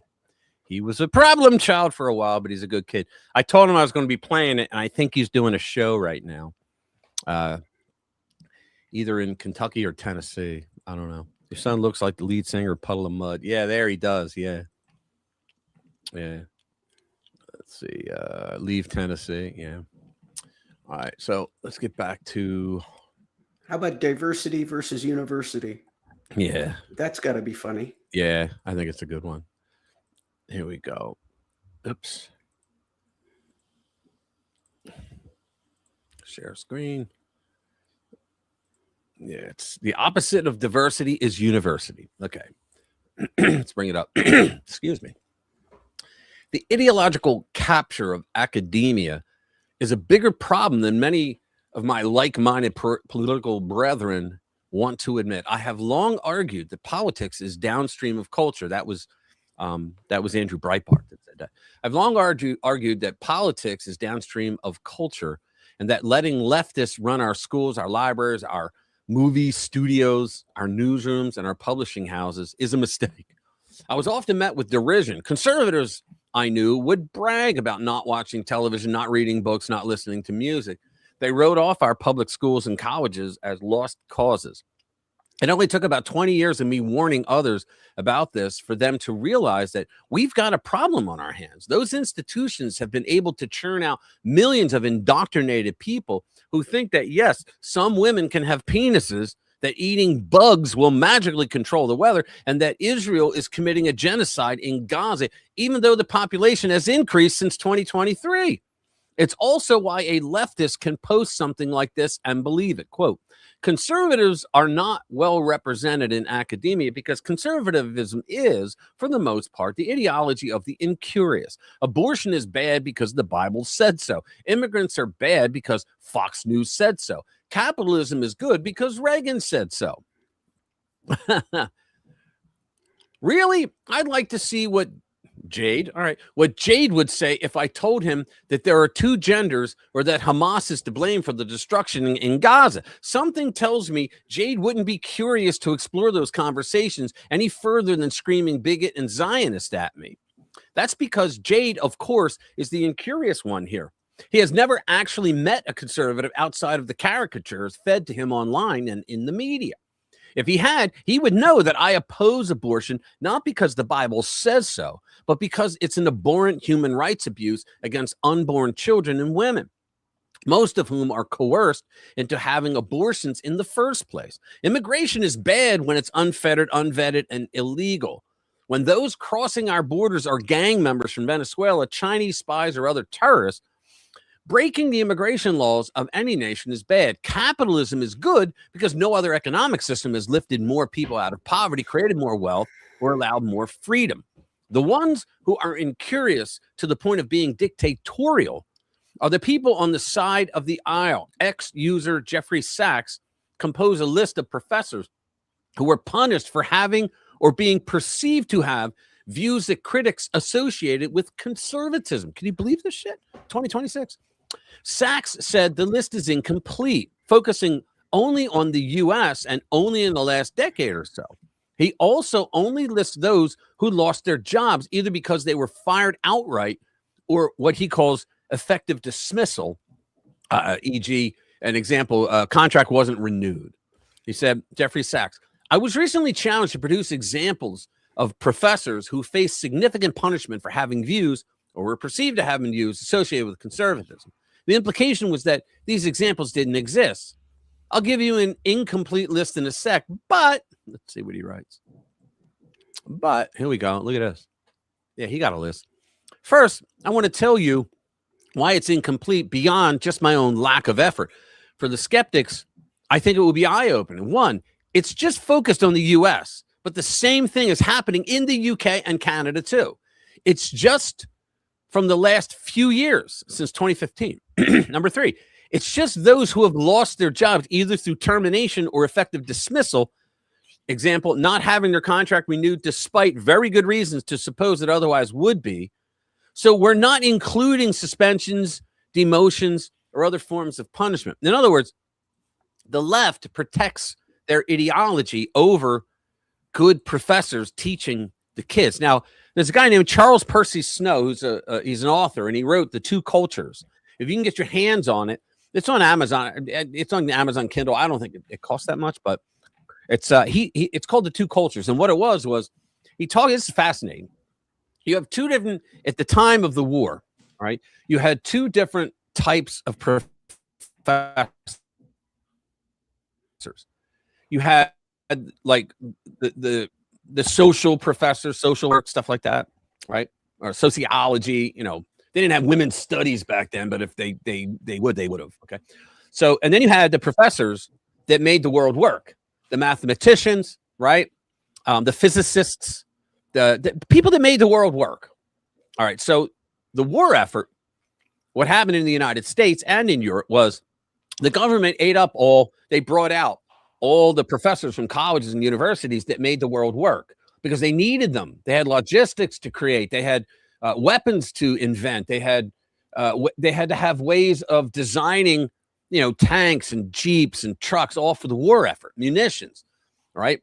They had to do all that. And so they brought these people out and of the universities. Well, the only people left over were the losers, which today would be the gender studies, those kind of people, sociology, all that crap, psychology. And so they knew this. They knew that they were not going to be, when these other people came back, they were no longer going to be the rock stars because the real rock stars were taken for the war effort. So they literally went out of their way to create the rules of universities everywhere. Because if they all did it, nobody could change it, right? So they made it so that it would be incredibly hard for those studies, the professors that made the world work, to come back into the universities, which is why now many of those that used to that make the world work, they're not even college classes or I mean, physics still is, the sciences and whatnot, but they don't get, they're not rock stars anymore, right? The people that make shit up in gender studies and sociology, they make things up because they can't prove, their political agendas in reality, so they make it up, and so that was really going on. So what we have here is something similar, where it sounds like, they fired a shitload of conservatives because they don't want conservatives. Yeah, queer theory, it wins wars. Yeah, and queer theory, guys, has absolutely nothing to do with sexuality. Queer theory is, we're going to come up with some ideas that we're going to push, like transgenderism. Fact checkers, I'm just telling what I know. Like when they say that men can become women, right? Well, that would be a part of queer theory. It's to come up with things that are so crazy sounding, and you try to push it as if it's real, because you want to stir chaos in your society. Because when there's chaos in your society, people, after a while, normal people, after a while, would be like, you know what? I just can't take it anymore. Just make it stop. Bring back some normalcy. Get rid of Trump. That's what they did. Right? It's all because of Trump, even though Trump's not the one that did all this. It was the left that did it all. Right? And so that's queer theory. But you're right there, Billy. Queer theory wins wars because it changes hearts and minds, and it's just wrong. But I digress. Let me see what else I can take out. I gotta hear the fat jokes are back. That we need some levity here. Yeah. Fat jokes are back. We need some levity. Yeah. After that, I think the Canadian manufacturers moving to America, that's a good one too, would be good. Hey, good news. Fat jokes are back. There we go. Bigger. There you go. Yeah. Bigger, fatter, right? Everybody gets picked on at some point, right? Skinny people, fat people, muscular meatheads, wimpy dudes. It's a part of life, like it or not. Now, we're not saying, hold on, read more. Is it in there? Good. Yeah, because I have all right. Now, we're not saying people should be humiliated or treated cruelly because of how they look. But somewhere along the way, basic human decency was hijacked by left-wing activists who decided normal, everyday kindness wasn't enough. The public was ordered to celebrate obesity, pretend it was healthy and desirable. And if you question any of it, that made you a hateful, fat-phobic monster. This all or nothing attitude is reminiscent of the debate over gay marriage. All we want to do is get married. We went from, we just want to file our taxes like a married couple, to celebrate the homosexual lifestyle, or you're a bigot. This type of, speaking of that, where is Bobbity? This type of emotional and social blackmail doesn't work long term, especially on Americans who have a built-in fighting spirit against any kind of tyranny. We do. And that's what PC culture is, tyranny. We have that fighting spirit, which is why they've tried to create soy boys in our society, so that you wouldn't have that fighting spirit. The fat is beautiful fantasy wasn't built to last. Obesity should have been treated with honesty, guidance, support, and encouragement for the people who should be making healthier choices. Instead, it became another left-wing ideological loyalty test. Americans were told to ignore what they could plainly see and pretend that physical attraction, health concerns, and personal preferences could be totally rewired and changed through hashtags and advertising campaigns. If Victoria's Secret embraces fat girls, why can't you, right? Then the Ozempic era arrived. Suddenly, thin was back in. Weight loss drugs became a cultural sensation. Dramatic before and after photos began flooding social media. And many of the same celebrities who had spent years celebrating big bods started slimming down. You didn't hear them cheering on obesity anymore. They were too busy getting fitted for their size 4 Chanel dresses. So now the Washington Post has now discovered that fat jokes are making a comeback, and the paper seems downright puzzled by this sudden cultural shift. But they really shouldn't be. When people are bullied into pretending they believe something they don't, there will always be backlash. And when the people selling the fantasy quickly abandon it, the second big pharma comes along, the backlash gets even louder. The WAPO, Washington Post, the WAPO article kicks things off by describing the return of terms like big back and fat Sunday. And then actually acknowledges one of the biggest things driving this new change is weight loss drugs making people thinner. They're shrinking the body diversity that activists spent years insisting everyone must celebrate. Now everyone's wondering, well, if being fat was so great, why is everybody and their brother taking Ozempic? Well, because of health reasons, maybe?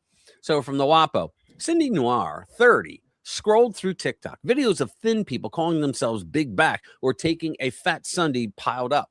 Some creators donned their fat suits. Others used the new terms to make self-deprecatory comments about their food choices. The trend was disappointing, but not surprising. Quote, fat phobia never went away, Noir says. But people who were fat phobic and quiet now feel emboldened to be loud. As weight loss drugs whittle down body diversity and brazen language reappears, fat jokes reminiscent of the early 2000s are once more taking root online, especially on social media algorithms that reward transgressive content and making the leap for real. Millions of people want to lose weight, and many are embracing these new treatments. And that reality has completely undermined years of fat is beautiful messaging. The piece describes how the new fat jokes have spread from TikTok into middle schools where children are using big back to tease one another over eating. Honestly, what this shows is how quickly culture will move away from these tyrannically enforced language controls the left slapped on everybody during the body positive era. Yeah, it's kind of like when they forced us to remember your pronouns. Like people don't want that, right? I mean, I got to remember 39 different people's personal pronouns. No, it's 86 different pronouns, you bigot. Yeah. Seriously. I was going to offer to share my screen, but I don't think we need pictures and images. Thank you. Let's see. I was known as Lucky Legs. I was known as Lucky Legs. Lucky they don't. Oh no. Let me see. This was one of my nicer ones. Let's see. Oh yeah. I don't think I can re-educate myself again. Obese has lost its cachet. It probably took Ozempic. Oh wow. Yeah. But I think what they were pointing out is that these fads come and go and then come back again. Yeah, and it's different in different areas. Like if you go to the South Pacific, yeah, their image of beauty is a lot different. Than oh yeah. Well, they have. I've seen celebrate articles. Very large women. Yeah, I've seen articles. Like the women that are attractive to the men in this country. That's what I've seen, and it was like, wow, it was very eye opening. Actually, it wasn't like degrading at all. It was eye opening. Yeah, I know. In many of the places in the South Pacific, they consider like a thin woman that she's unhealthy. Yeah, I'm trying to decide. Do I show this one? Yeah, I want to hear about a video. Hold on. This is a video of a woman in Connecticut who was she was in her car in the garage, and these two teenage punks came in and they were robbing her and they beat the shit out of her. And she never gave up. And she finally got back to her car because they yanked her out, and she got the gun and shot them both. And they both died. Now, the reason why I just told you the whole video, you don't have to see it. Let's move on. But the reason why I question is because in YouTube, you can't show violence unless you're doing it for a learning purpose. So guys, fact checkers, always carry your weapon on your person, or this might happen. Should I show it or no? Sure. Because you get a strike for showing like violence like that. They cover her up. Let me look at it one more time. Yeah, they're showing the guy They're showing a guy punching her in the face. Sorry. Okay. Yeah. A lot of times they'll blur out critical areas. Well, they are blurring. Let me do. I'll show it this way. Okay. So, is there a way to go up more? No. Oops. All right. So you see him. He's hitting her, right? All right. I'm going to show like that. Yeah, I don't want to show it. Okay. So he's hitting her for the sole purpose of being a woman who has a nice car. That's why he did it. And then I think I'll go to the end. Let me see. No, come on. So she had to have facial surgery and whatnot. Hold on. Let's do it this way. I didn't want to show too much of the violence. Fell to the ground. Retrieved a fearing for her life. Ellie retrieved a gun from her car and fired back. Mercer was the first to be shot and fell to the ground, followed by Bell, who also lost consciousness. When emergency responders arrived, both were pronounced dead at the scene. Fortunately, Ellie suffered only minor injuries and a facial fracture. Look at her face. What they did to her. After receiving treatment at the hospital, she was out of danger. The attackers' families subsequently sued Ellie for murder, claiming she could have let them drive away but chose to. I can't show that. Instead, and demanded $1 million in damages. Ultimately, the judge ruled that Ellie's actions constituted self-defense and dismissed all lawsuits filed by the attackers' families. I was looking at $1 million for my thug son. What do you think? Yeah. So the moral of the story, yeah, cowards. You're right. The moral of the story is, Blex, but they're left wingers, obviously. But the moral of the story is nothing's minor if it requires surgery. Right. The moral of the story is, don't expect decent society to support your ass if you were not a decent person during the action that got you killed. If you ask me, anybody who tries to carjack somebody should be shot on the spot. Oh, yeah. Well, let me tell you something. I think other than homicide, kidnapping, and rape, they're the top three. In fact, they're the top three where there's no statute of limitations. Did y'all know that? Yeah, there's no statute of limitation. Homicide, kidnapping, and rape. No statute of limitations in the United States. And now it's homicide. The lessers of manslaughter and stuff, yeah, there are. But anyway, so the idea is you don't commit a crime like that, and then when you pay the ultimate price, your family, don't expect them to be able to sue for that when it's self-defense. Now, the George Soros DAs in all the blue cities, they were trying to send a message, that no, you don't have the right to self-defense. All right, like they had situations that were like that. If she was in a blue, they would have prosecuted. They probably did, and the judge is the only reason why. So I don't know what city it was, I forget, but they want you to know that you don't have the right to defend yourself, even though you do. That's what our Second Amendment is about. You have the right to keep and bear arms for self-protection and protecting your family. And guess what else? Property. Because in this country, property is everything. In fact, when Thomas Jefferson wrote in the Declaration of Independence that we hold these truths, that our Creator has endowed us with certain inalienable rights, among these life, liberty, and the pursuit of happiness. Originally, he didn't say pursuit of happiness. He said property. And during the committees where they said, why did you say property? And he said, well, because owning property is the pursuit of happiness. And they said, well, why don't you put that there instead? And he said, no. And they voted him down. So he had to put that in there. So because he felt that owning property, see, here when you owned the property until the Libnuts got in office, you actually owned your property. The government couldn't tell you what to do. They could still do that with eminent domain. And the Libnuts are cutting down the reasons. They're giving more and more reasons about Kyle Rittenhouse. Yeah. Kyle Rittenhouse, I'm going to tell you something. I think Kyle Rittenhouse was a very special kind of kid because he was there, and everything they said about him was a damn lie, right? He was there to give aid to victims of St. George Floyd rioters. That's what he was there for. And they're like, why do you have to carry a rifle? Well, number one, it was legal for him to carry. He was only 17. Well, the law said that kind of rifle he was allowed to carry in that state, right?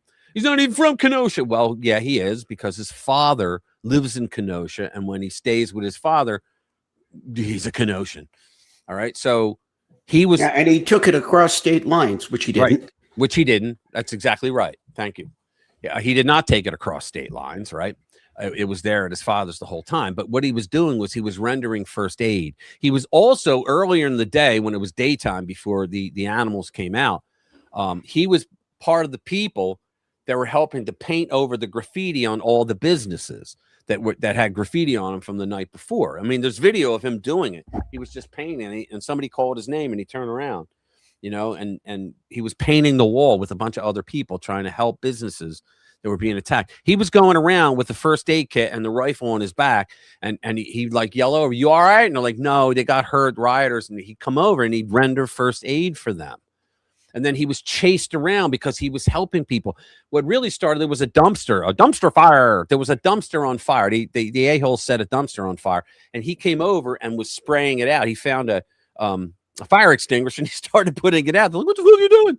So they started chasing him down the street, and he had his rifle. And here he fell down because he was running slightly downhill, and he pulled his rifle around, and one of the guys pulled a gun on him, and he just got the shot off first. You don't hear that the guy he shot had a gun on him, right? You don't hear that. And then the second one, I forget why he shot him, but it was justified as well. Well, I happen to remember some about this. The first guy, I forget the names now. Yeah, me too. Yeah, the first guy, a bit before that, had some finger and chest things going on about that he was going to kill him. Right. This guy was a pedophile that had been released that morning. Right. Both of them were criminals. Both. He came after Kyle. Yep. And then and Kyle shot him, and then Kyle started to run away. The second guy, Kyle tripped or whatever. Kyle was not very athletic. Isn't very athletic. The second guy came by and smacked him with a skateboard. Yeah, that's right. That's right. And he took that guy out. And then the third guy came up and raised a Glock towards him, and he turned that guy's biceps into mist. Yeah. So, but Rich, didn't you know that Kyle shot 3 unarmed black men in the back? Yeah, that's what he did. Yeah, they lied so much. And as a matter of fact, after he did the shooting, he ran down the street to the cops that were there, and he had his hands out like this. Yes. With the rifle in his hand, and he said, "I just shot someone." And they're like, "What?" And he said, "I just shot someone. It was self-defense, but he's up there. I shot him. You may want to go up." And they didn't arrest him. They pulled him to the side and they questioned him and all that. But see the libnuts, they don't understand that. They don't understand that the cops know that if you did it in self-defense and there's anybody around that says it's self-defense, what kind of guy, young guy like that, is going to go shoot someone and they go right over to the cops? "Hey, I'm going to tell you where he's at. He's up there. There's a bunch of people around there. You know, he held a gun to me. I got the shot off first." You know? So let me see. Women shouldn't be frontline police or armed services. Yeah, I believe that too, but there are places for them in the organization. Like, for example, what we learned here is that instead of women being pilots at fighter jets, women did really well. What do they call it? EWACs? They did really well in that because they had better peripheral vision than men. In other words, they could do multiple things at a time, where a man, he can't as well as a woman. But focusing on any one, the guy's supreme, right? But they could be up there calling the battle because they have all the radar and whatever else is there, the maps and everything, and they could coordinate the battle really well. But I know, I hear what you're saying. I don't think they belong in combat either. Can I? But I'm going to be considered a Neanderthal for thinking that. Yeah, go ahead. I'll toss in because I kind of agree, but mostly disagree. I think the big question is when you're going to put women in that kind of position, the problems that we're seeing is that the the requirements have been lowered, and so they end up with. You shouldn't change the requirements. If a man has to force march 5 miles with a 50 or 60-pound rucksack, if a woman wants to do that, she should have to do the same thing. Right. There's many women who won't do it, but there's a lot of guys can't do it too. But if you can do all of the tasks and you are of a size that enables you to do these kind of positions, I say go for it. I'm 5'1". I accepted a long time ago that I'm not bigger or stronger than most guys. Right. Let's take a look at this. Let's take a look at this. Okay, this is women in the field. They're firemen. Right. Training. The water. There you go. Well, that's kind of funny. Yeah, not when you're burning to death and you can't control the hose. Well, it wouldn't be funny in a real fire. Look at this. Yeah. Look at this shit.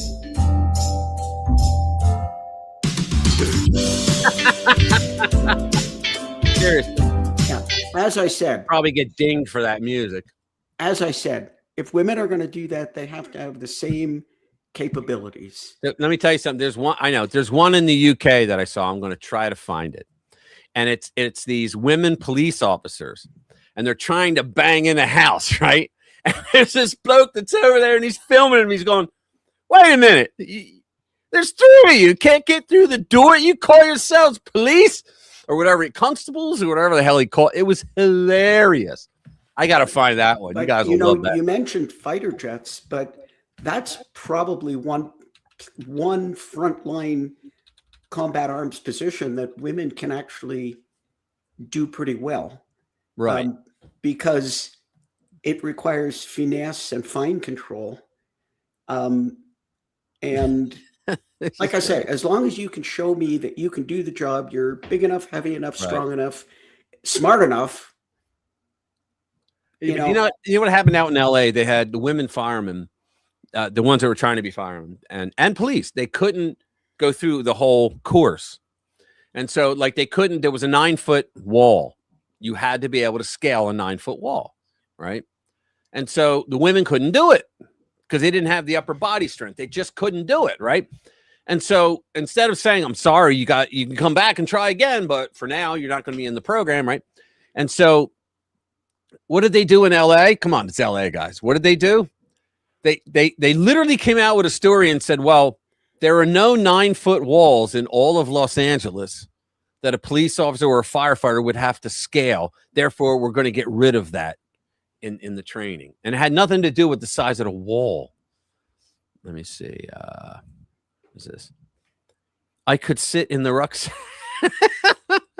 No Navy SEAL or SAS women. Exactly.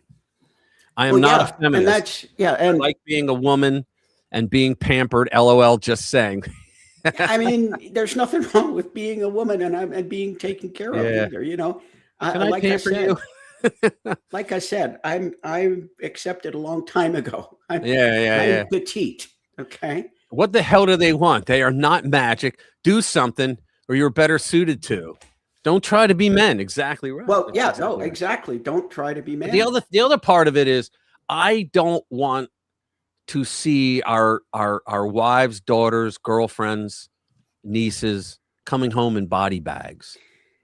I don't want to see that ever. I never want to see that. Plus, when it's been proven, when men and women fought together in units in the U.S. anyway. I don't know about the elsewhere. I'm sure it is, but I don't know about the studies. But they found that the men, because they all got to know each other, same platoon, all that. Well, the men, when the shit hit the fan, the men were more concerned with protecting the woman soldier, and that could get you killed. That could get everybody killed. And that's nothing to do with capabilities. That's just right. And because the men are always taught, it's naturally, it's in our DNA. Protect your women that you know. Don't let a woman get hurt. And they could not train that out of the men. It's just inherent in men. And that has nothing to do with smarts or capabilities or strength or anything. Yeah, I know. Let's see. I wouldn't fancy being a woman getting shot down over Durka land. Yeah, exactly. Oh, She on the lowered other standards hand, for women. yes, That is true. They did. don't lower standards. Do not do it. Right. Well, they did it every time. Of course There was a they do. woman. Let me tell you something. There was a woman who was a fighter jet pilot. And the way that she had to become a fighter jet pilot, she had to be a captain for the plane she wanted in the U.S. Air Force. But this was back in the 80s. And what happened was Patricia Ireland, I think that was her name, either that or that was the feminazi. It was a Colorado senator, female, okay, back in the 80s. And Pat Schroeder, I think her name was, Patsy Schroeder. I think that was it, okay? And she was on the Armed Services Committee. And so what happened was this woman was landing on an aircraft carrier and she crashed. And so she was out there and she threatened members of the military, member of Congress, a completely different branch, right? But they started threatening them back then by saying, we'll cut, like they're talking the top brass, we'll cut all of your funding if you allow it to go out that it was her fault. Right? And so the Navy, to their credit, said, look, for now, we'll say that it was mechanical error just to make you happy, but we're doing our investigation and we're going to come out and say whatever it was. And here it was her. She didn't have the up. She was off. They told her to pull up. She didn't. And so they kept saying pull, and she tried, but she didn't have the upper body strength to get there in time and crashed into the side. And see, Schroeder's thing was she just wanted women to be able to get into positions as an officer and to do those things. And her argument at the time was this, like in the South and some in the North, corporations, you could not become a CEO unless you had combat experience. Or if that's why they were all like 60, 70 years old, because we hadn't had wars in a long time until George H.W. Bush, right? So she said that she wanted the women to be able to fight in combat because you can't change the corporations as a federal government, right? But we can do that. So what did she do? She pushed. Yeah, I think she did, Jim. She pushed Jimmy from Philly in the house, guys. There he is. So what she did was she made it so that she pushed women into these higher positions too quickly. And that woman was not trained properly. She was given the rank and put in charge of the plane. She was the pilot of the plane, and she shouldn't have been there yet. Maybe with more training, she would have been a great pilot, but she wasn't. Interestingly, they did a Law and Order episode based on that story. Oh, yeah? Cool. Yeah, that was a true story, because I remember Patricia Schroeder screaming that it was mechanical error, mechanical. And then when they finally came out with it, they said, look, we originally said it was mechanical. And like you could see Schroeder she was there when they came out. And she was like, you could see she was physically angry. And he said, when we looked at it and we checked they got a little black box as well. She said that she didn't have the upper body strength to pull up. When we waved her off, she didn't want to because, pilots, they got that whole thing going on. Clown world. Since when do men need women to defend threats against fighting men? Exactly. Yeah, I mean, and like I say, I agree with a lot of what's being said, but my big thing is if you are going to put women in that place, right, you cannot change the requirements. Right. If a woman wants to be a Navy SEAL, put her in the program and make her do the same as the men. If she can't do it, she can't do it. Right. Very simple. Exactly. Now, there's a few women who can do it. Okay. Yeah. But then we're still talking about some of the other stuff about unit morale and, the fact that they don't typically have, gender-based bathrooms or locker rooms or anything like that. Right. So anyway, moving on. All right, here we go. Open the door! Yeah, that's going to work. Please. Bit harder. Which one? It's it. You call yourself police force? No force in you. Go on, mate. A bit more power. A bit higher. A bit higher with lockers. A bit higher with lockers.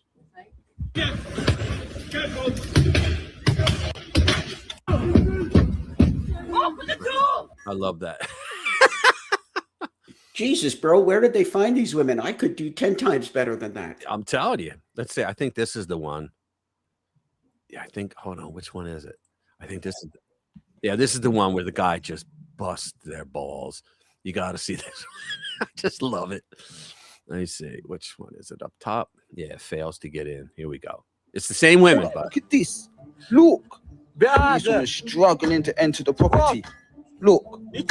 Just hitting it. The man's all just behind watching. This is crazy. What's your thoughts on this, people? Let me know in the comments.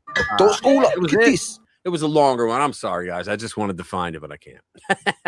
It was a longer version of that. And the guy's like, hey, we're waiting here. He was like, there could be someone murdered inside. We wouldn't know.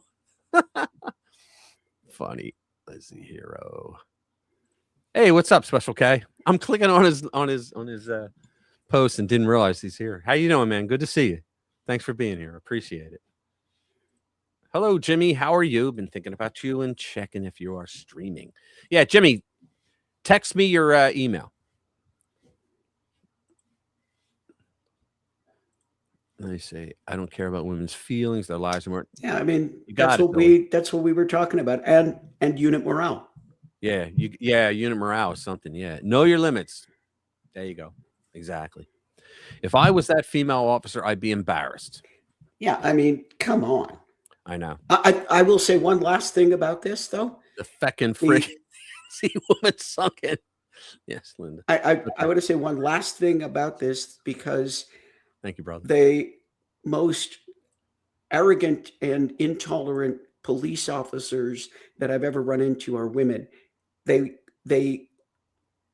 run around like they. I'm sorry, Pam. That's good too. Say, just yell, open the door. That's how it works. That was brilliant. The worst, most arrogant, aggressive smasher and police officers that I've run into are women. They have something to prove. They got a chip on their shoulder and they got something to prove. Exactly right. Let me see we got 2 people watching on Facebook. What's up, Facebook? We got 2 people watching. Yeah, this week we finally got in on Facebook again. They wouldn't let me set it up before. They kept rejecting it, so I went with BitChute last week. Let's see. We got to talk about Canada. Yeah, nearly half. Here we go. Let's do this. Okay, for our Canadian friends, nearly half of Canadian manufacturers are moving production to America because of this jackass and other jackasses in the government. Oops. What the heck is going on in Canada? Certainly not growth, affordable housing, and a decent quality of life, that's for sure. And you guys had the best of all worlds. You did. We thought you were like the nicest people on the planet. There was no pollution. The only problem, I always say, it was just like it was a small apartment, quiet, on top of a really great fucking party. But still, you could come over to the party at any time. Now, bunch of fucking communists. Not you guys. You guys are fighting a bunch of fucking communists for sure. All right. But one thing that is going strong in Canadian Prime Minister Mark Carney's ego. Right. He spent plenty of time puffing out his chest and talking tough about going head-to-head with President Trump.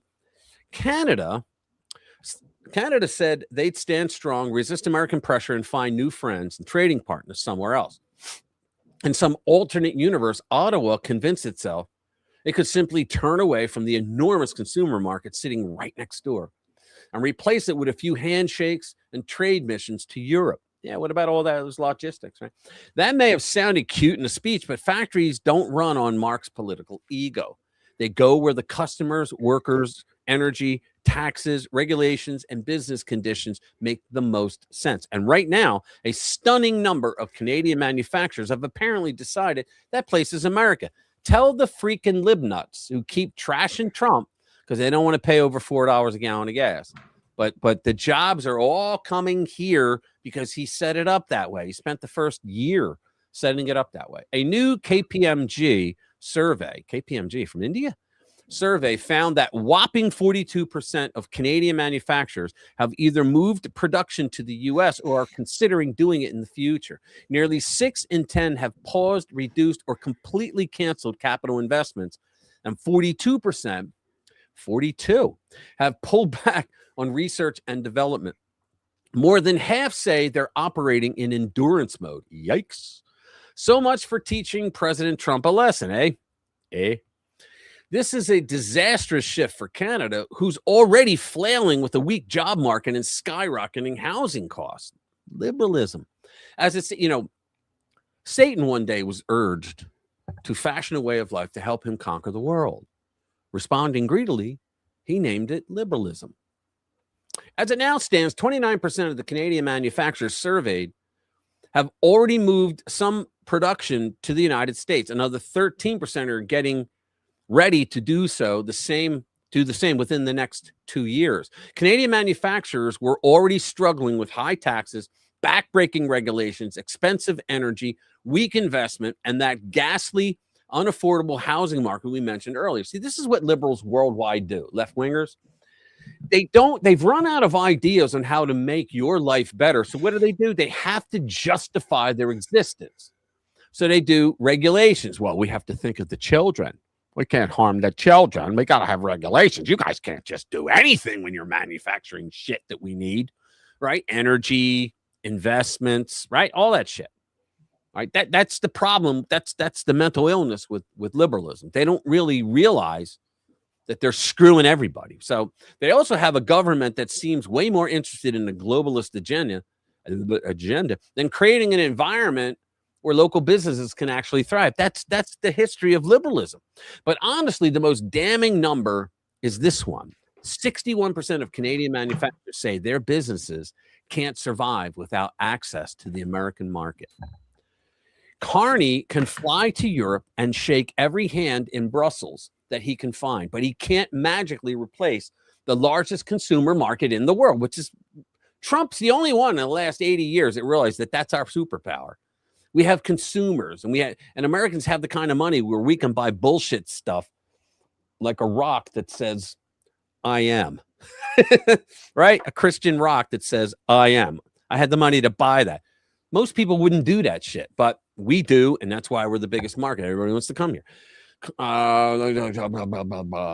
Canada's big show of resistance will likely end with America getting factories, jobs, suppliers, and tax revenue. So let's see what he says. A new study finds nearly half of Canadian manufacturers are moving production to America. So much for elbows up, Canada's globalist new slogan to fight Trump by giving him all the manufacturing jobs. A new KPMG survey found that 42% of Canadian manufacturers have either moved production to the U.S. or are planning to. 29% have already moved at least some production. Another 13% are preparing to. 3/4 of those expect to move within 2 years. In other words, during Trump's presidency. Right. Worse, KPMG says the majority of Canadian manufacturers are now operating in what they call, quote, endurance mode, as in survival mode, not expanding, not investing, just running down the factory, apparently counting the days till they can move to America. Nearly 6 in 10 have delayed, reduced, or outright canceled capital investment. 42% have cut R&D. Now, the immediate trigger is Trump's tariffs, which are about to go up this week. But Canada's manufacturing exodus has been a decade in the making, thanks to Justin Trudeau and Mark Carney jacking taxes and red tape while strangling Canada's immense oil reserves 20 times the U.S. on a per capita basis. The deeper problem is that however much Carney wants to elbow up Trump, Canadian manufacturers cannot walk away from America, right? Which makes up almost 1/3 of global consumption, in which geography has been kind enough to plop right next to Canada. 61% of Canadian manufacturers say their business literally cannot survive without access to the U.S. market. So while Carney jets around a dying Europe, in the real world, Canada cannot replace the world's largest consumer market sitting right across the border with a trade mission to Belgium. Gets worse because once the factory moves, the suppliers follow, the engineers, the skilled workers, then the tax base. This is how a country gets hollowed out, one factory at a time. So America gets the jobs, Ottawa gets to commission a study. So as next brought to you by The Bitcoin Way, Canada's globalist liberals have been a disaster for regular Canadians, delivering West Virginia wages, San Francisco home prices, and sending Canada's best and brightest fleeing to America. Business investment in Canada has collapsed by a third, while it doubled in the U.S. Canada is on the edge of its third recession in 11 years. A recent Bank of Canada study found half of Canada's top 10% people have already fled to the U.S. What's driving them is there's roughly 500,000 college grads in Canada competing for just 80,000 jobs. At this point, a Canadian is 69 times more likely to live in the U.S. than an American in Canada, all while Canada mass imports the third world to where 92% of Canada's population growth, as in 92% of future Canadians, are third world migrants. Right. By all rights, Imagine. Canada should be one of the richest countries in the world. It's blessed with an educated native-born population that's the envy of the rest of the world. It's swimming in natural resources to where Canadians shouldn't have to pay any taxes like Saudi Arabia, but the globalists have thrown that all away, turning Canada into the very third world it's importing. A quick bit of housekeeping. After 3.5 years and over 900 videos, I'm changing it up. Instead of a short video every day, I'll be doing one longer video every Friday. Recap. Nah, who cares? Yeah, I don't think I've ever mentioned this. I know when we moved here for years, I was getting letters that offered me to facilitate my return to Canada to work in the medical system there. Yeah, to make no money, to not be able to help anyone because socialized medicine sucks. And then my favorite was somebody contacted me, and I don't know exactly what kind of scheme this was, but I was supposed to, they would facilitate me getting back my Canadian license because I was licensed in Canada. They would get that back. And then what I was to do is, it was Americans were getting prescriptions and sending them to this company, and then they would send them to me, and I would write a prescription that would go to Canada to get them Canadian drugs. Oh, wow. Yeah. And I said, yeah, that sounds like a scheme. Don't bother me. Let me move on because we can do a few more. Yeah, we got a few more. Yeah. Sneaky trap for Dems. I want to hear that. Yeah, that's the one I'm doing. Yeah, Republicans laid a sneaky trap for Dems, and 198 of them walked right into it. You gotta love it. Okay, oops, here we go. Congressional insider trading is illegal. That's how they made money, and it was BlackRock's Larry Fink, who I understand was giving them information, which is actually public information. He didn't break a law. Okay, there's public information, and here's how it is. Let me explain it this way. Okay. A CEO knows that some product's going to come out. And so he purchases, thousands of shares of his company's stock. He's allowed to do that. But because he's an officer of the company, he has to write it up. He has to let them know. And there's a certain listing that you do that to. And the SEC looks at it. The stock traders look at it, all that. And so you can look at it too. And so you have to weigh it out and go, wait a minute. Microsoft, the CEO, whatever his name is, he just bought 150,000 shares at this amount. He must know something's coming. So then you could buy them all. And then when the bubble breaks for that stock, you sell. And Larry Fink from Fact Checkers, I read this somewhere. Okay. If he didn't do it, I'm sorry, but I read it, that he was giving that information to the Democrats and rhinos in Congress.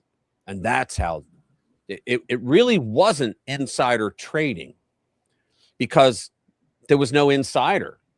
I mean, there's people that sell courses on how to do it, right? Because you can do it and you'll probably make money if you can figure out.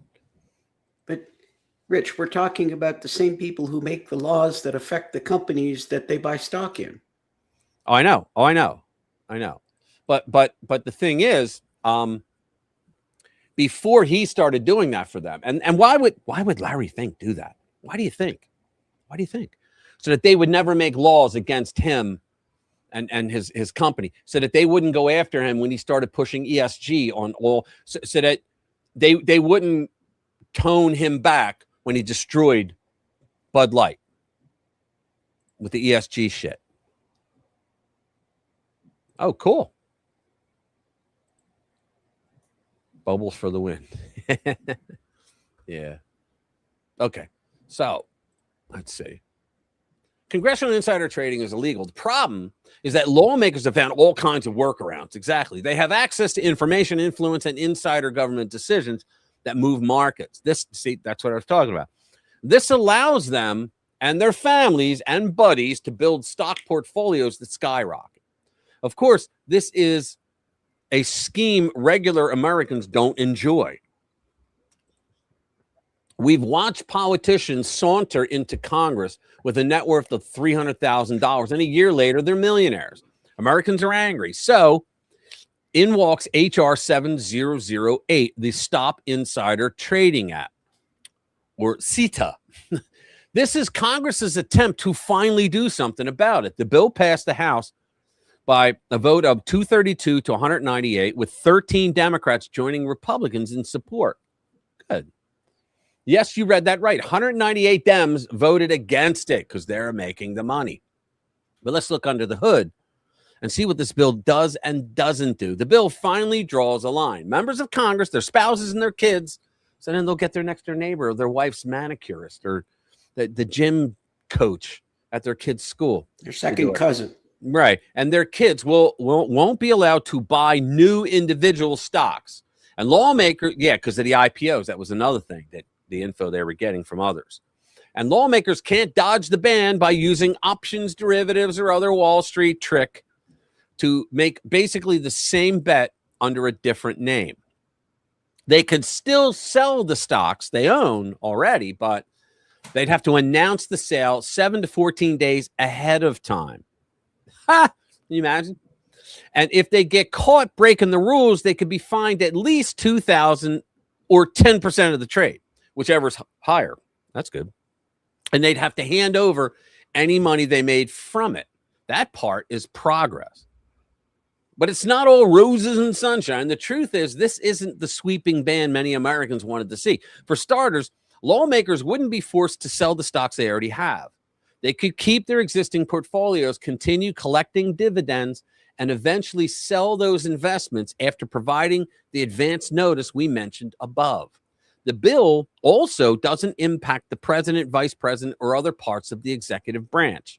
A lot of Americans would call that BS, and honestly, we can't blame them.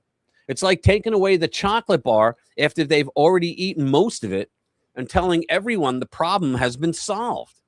There was another catch, and it explains another reason why so many Dems voted against the bill. Republicans attached a voter ID requirement for federal elections, because that's what they do. They throw things in there for federal elections to the congressional stock trading restrictions. Dems say it was deliberately added as a political trap. Of course it was. And 198 of them walked right into it.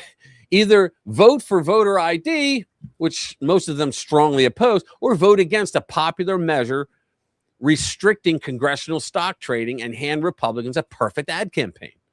Clever move by the GOP. You know that Trump had to have come up with it. This wasn't, or JD, this wasn't a clean vote on congressional stock trading. It forced Dems to choose between two completely separate issues, knowing either decision could be used against them politically. Well played, ours. But here's the problem for Dems. 13 Dems still voted yes. The other 198 can complain that Republicans set a trap, but at the end of the day, their names are still attached to a vote against a bill that would finally stop members of Congress and their families from buying new individual stocks. The bill isn't perfect, but the swamp has used not perfect as an excuse to do absolutely nothing about congressional stock trading and everything else for way too long. So it's a step in the right direction, and we love how the GOP laid a trap for the Dems. I love that. Yeah, because they've been getting away with that shit for a very long time. Public corporations are socialist entities. Not all of them. 10% is just business expense. Yeah. $1 million trade by 100,000, pay fine, 900,000 in your pocket. Well, they said that if you get caught, your fine is 10% of the trade, but you lose all the money that you gained in the trade.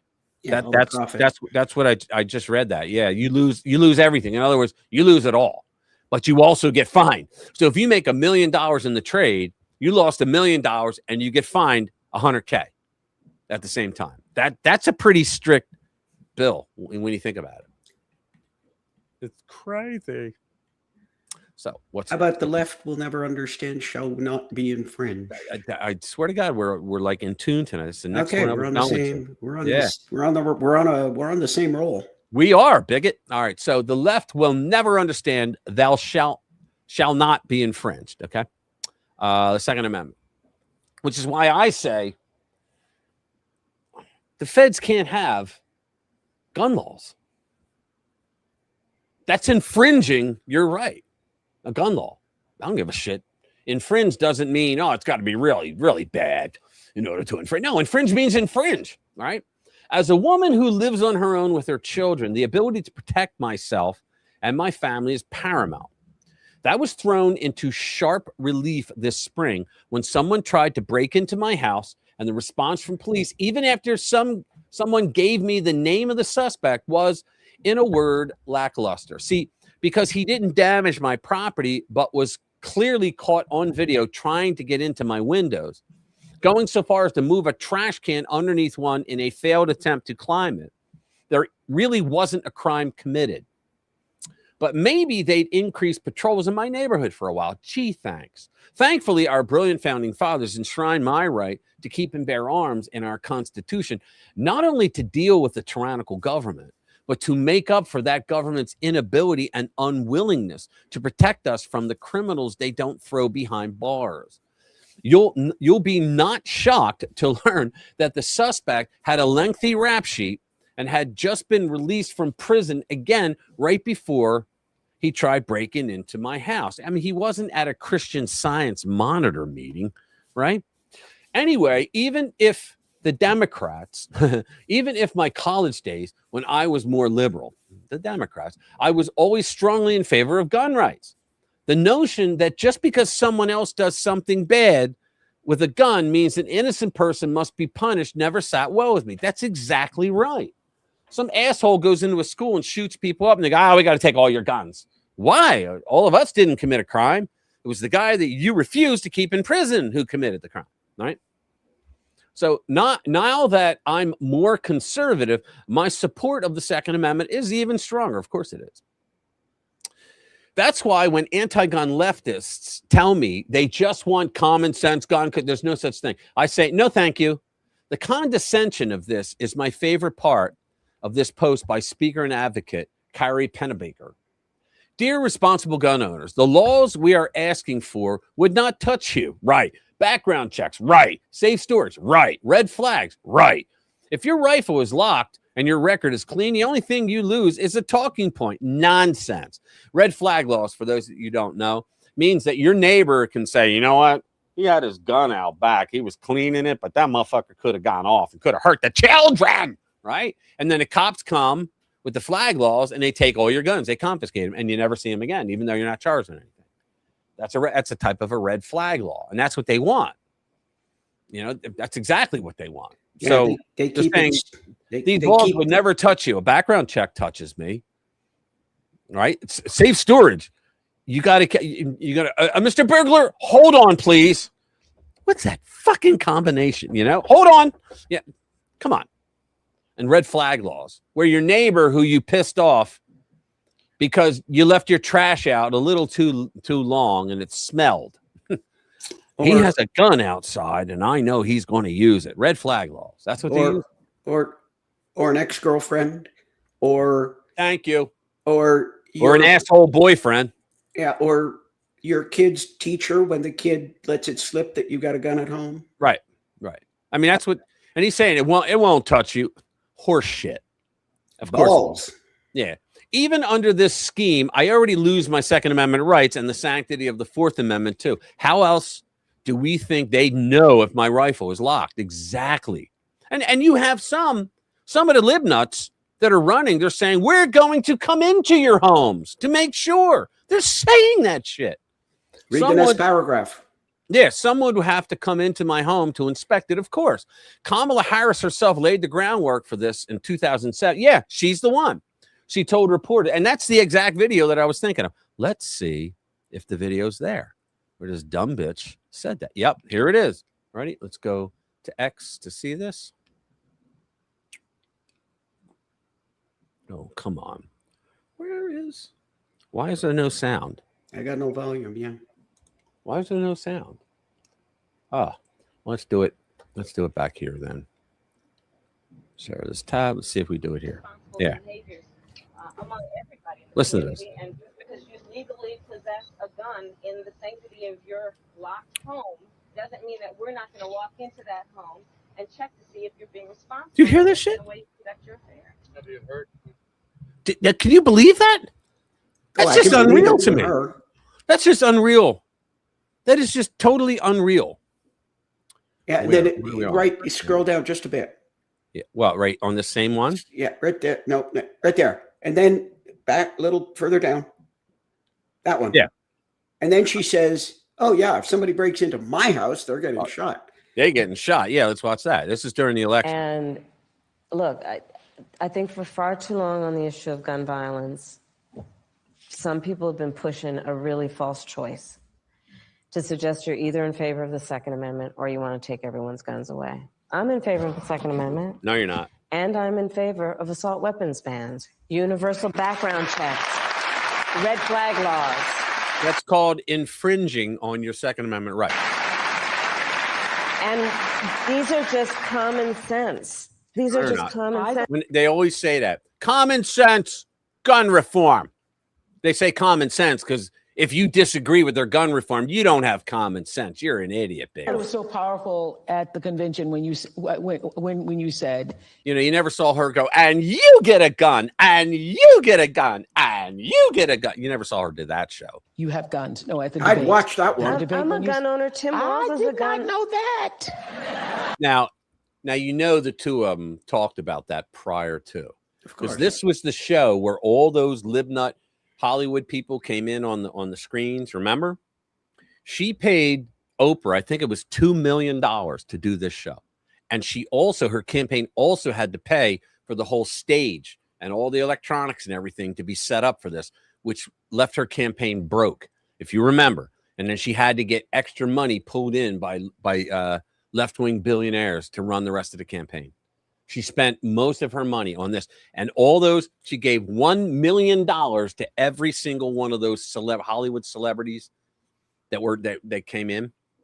Paid $1 million. I did a story on that. I couldn't believe that. And she got nothing. And somebody breaks in my house, they're getting shot. Yes. I hear. No, I guarantee she doesn't own a firearm. I hear that. Probably should not have said that. But my staff will deal with that later. Yeah. See, that's the craziness of the left. They're all laughing. Yeah, Kamala has a gun. I'm going to get shot if I go in her house. But they don't want you to have a gun so that you could shoot their ass when they come in your house. So two-faced. But you have been a gun owner for a while. Yes, I have. Yes. But here's my point, Oprah. Notice she got off that subject real quick. I'm not trying to take everyone's guns away. Yeah, you are. I believe in the Second Amendment. But we have to agree that, look, I did last fall a college tour with college age. You said that you were going into people's homes to make sure their guns were locked up in their freaking homes. Young people. So I also did trade schools. And packed audience every time in their auditorium. And I would ask, please raise your hand if at any point between kindergarten and 12th grade, you had to endure an active shooter drill. Almost every hand went up. Right. It was bone chilling. And you know why almost every hand went up? Because they do drills. Right. But you know what's going on? The reason why there's so many school shootings is because of the goddamn Democrats that have created these gun-free school zones. The gun-free school zone says we have zero tolerance for guns, which means no adults can bring a gun in the school. The ones that work there. Right. So then, hey, what's up? So Enki, I'm sorry. I don't know welcome. I don't know how to pronounce your name. I don't want to murder it. Let me see. Violation, second and third. Yeah. But did you notice what Kamala said? Mm-hmm. She said, I agree, I agree, or I support, or I support the Second Amendment, but I also support the Second Amendment. assault bans. But did you see what she said? I support the Second Amendment. The next word out of her mouth was "but." Right. And when you say "but," everything you said before goes away. Goes out the window. Sorry. Yeah. But I guarantee she doesn't own a gun. Well, here's the thing. She may or may not own a gun, but do you think she has security around her? Oh, constantly. So in a way, she may be correct that if you She only had Secret Service for a year after she screwed up the country. She may be correct. If you come into her house, you'll get shot. But she's not doing shit. But you know what's funny? Trump removed her security early. He removed it early. Yep. And he couldn't do that for Biden because Biden was a president, even though he stole the election. He was a president. But he removed hers early because he said, why are we going to pay for her? You know, why? Because she ran? No, not going to do it. Bitch. It's not Latin. Well, it might be. Hello, Enki. Okay. No, I said hi. I just can't pronounce the name, but anybody that comes here, we love them. Welcome. Every Friday night, 6 p.m. Eastern time. We love them unless they don't love us, in which case, well. In which case, then we'll make fun of you and we'll make you cry. Yeah, I do that every day on Facebook. I make them cry. Trust me.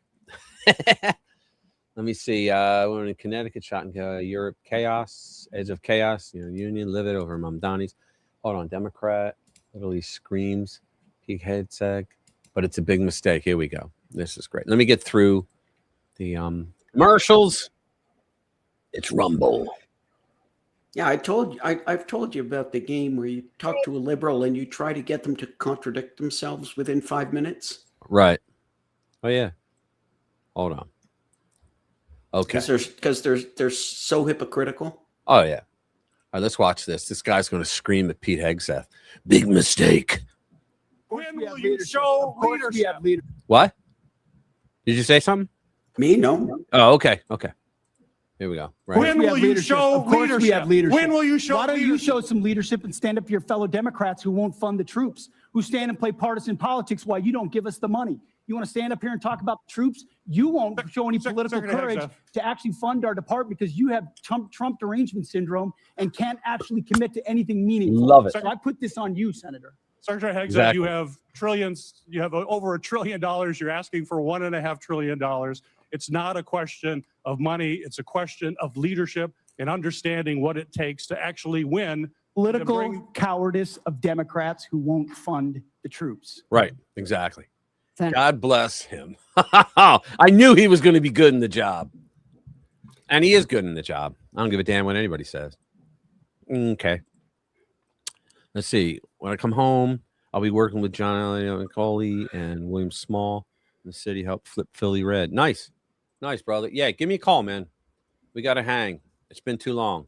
Are you going back to South Carolina eventually?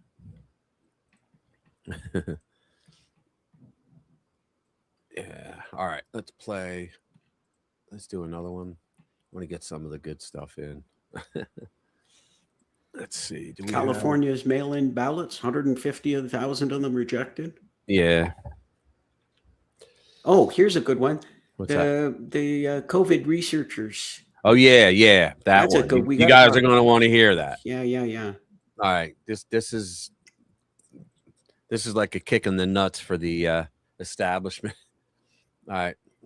Smoking gun Slack messages. Now, for those that don't know, Slack, we have one. Slack is an app that anybody can use it, but mostly who uses it are news outlets. Okay, because what you do is you have channels, that you create, and just like TeamSpeak or something, and you throw out the story that you want to write, and that way no one else in your organization will write the same story, or they'll come over and want to collab with you. Okay, that's what it is. So in Slack, you have private messages and whatnot, but the owner of the Slack can get them. So smoking gun Slack messages, COVID researchers knew lab leak was plausible, but misled America anyway. Oof. Senator Rand Paul, who has a real hard-on for Fauci, chairman of the Senate Homeland Security Committee has had it out for years for former chief medical advisor in the United States, Dr. Anthony Fauci. You don't know what you're talking about. Many of whose claims during the dark days of the Biden regime later turned out to be wildly inaccurate. One of Fauci's and company's most controversial stances was that the pandemic arose out of bats in a meat market, right? And that any theory that suggested it came as a result of a lab leak was not credible. You don't know what you're talking about. This even as the source of the outbreak was traced to Wuhan, China, home of the Wuhan Institute of Virology that he so happened to fund, which just happens to operate a massive biosafety level 4 lab. It doesn't take any advanced degrees to think, that sure seems coincidental, don't you think? Right? And the fact that Barack Obama, to his credit, he told Fauci, stop working with the gain of function shit. It's too dangerous. So Fauci offshored it, right? So now Senator Paul says even the Fauci-backed researchers who strongly backed the bat origin theory weren't all that sure it was true themselves. He's got the receipts in the form of internal messages exchanged between the authors of a key research paper, Christian Anderson, Robert Gary, Eddie Holmes, and Andrew Rombach, on the collaboration app Slack. Let's see. There it is. I'm releasing Slack messages from the authors of the Proximal Origin, the paper used to shut down the lab leak question in early 2020. Their private conversations tell a very different story than their public paper. Good. The March 2020 paper was published in Nature magazine and was wildly cited by health authorities as debunking the lab theory. Anyone who said otherwise was promptly censored and or mocked. Think about it. They had doctors booted off the web because they were telling the truth. I mean, this I think Fauci, from this alone, killed over 1 million people. I think he did. He should be held responsible. Once President Trump returned to office in January 2025, however, the CIA immediately announced that they actually favored the lab theory. Oh. Paul says the Slack messages show that the authors weren't telling the truth about their opinions. Quote, the idea that it came from a lab is implausible, and yet privately they're saying the opposite. This level of dishonesty, I think, needs to be exposed, Paul told Fox News. These are people who get large multi-million-dollar grants from our country, and we shouldn't be giving money to people who lied to us. Exactly.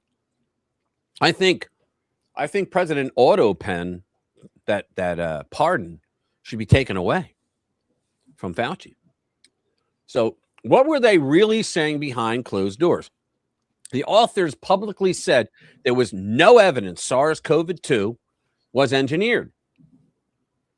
Privately, Christian Anderson put the odds of a lab leak at 30%. Eddie Holmes estimated 20%, later revised down to 10%. Those aren't zero. This admission here from one of the researchers is pretty much a smoking gun. Quote, the part I'm really struggling with is that at the end of the day, we really don't have any hard evidence one way or the other. And especially given some of the recent evidence, we also can't rule out that somebody actually put it in there, Anderson wrote. That was in June 11th, 2020. How about her? That's obviously not to say that somebody did, but we can't rule it out. Our paper was pretty strong in saying there's no way, but I have less confidence in that statement at this stage. Do you think it was because it was nearing the end and they thought we better get right with this or our asses are going to jail? Right? People do what they got to do, you know? Yep. The authors were also known to be in regular communication with intelligence agencies. And Dr. Fauci, who shaped their finding, he would say, don't put it this way, say this instead. I mean, he was telling them how to fucking lie to us. Quote, communication reminds me of another political buzzword, collusion. Get the popcorn ready. AI wrote this. Get the popcorn ready, though, because the man I call Saint Fauci is scheduled to testify before Paul and the Homeland Security Committee on Wednesday, July 29th. I can't wait for that. Expect Paul to thoroughly grill him over the messages and much, much more. And the beautiful thing is, I think they're going to keep auto pen pardon because now he can't plead the fifth. When you have immunity, you have to answer or you can go to prison. And that's the way it is. Yeah, well, that's one of the reasons that people say he resigned from the government, because if you're in the government, you can't plead the fifth. Right. T-8 days until I put Anthony Fauci under oath. Nice. You know, I've heard several people theorize that it was kind of a combination. It came from the wet market, but the way it came from the wet market is like some of these research bats, you know, somebody had them in a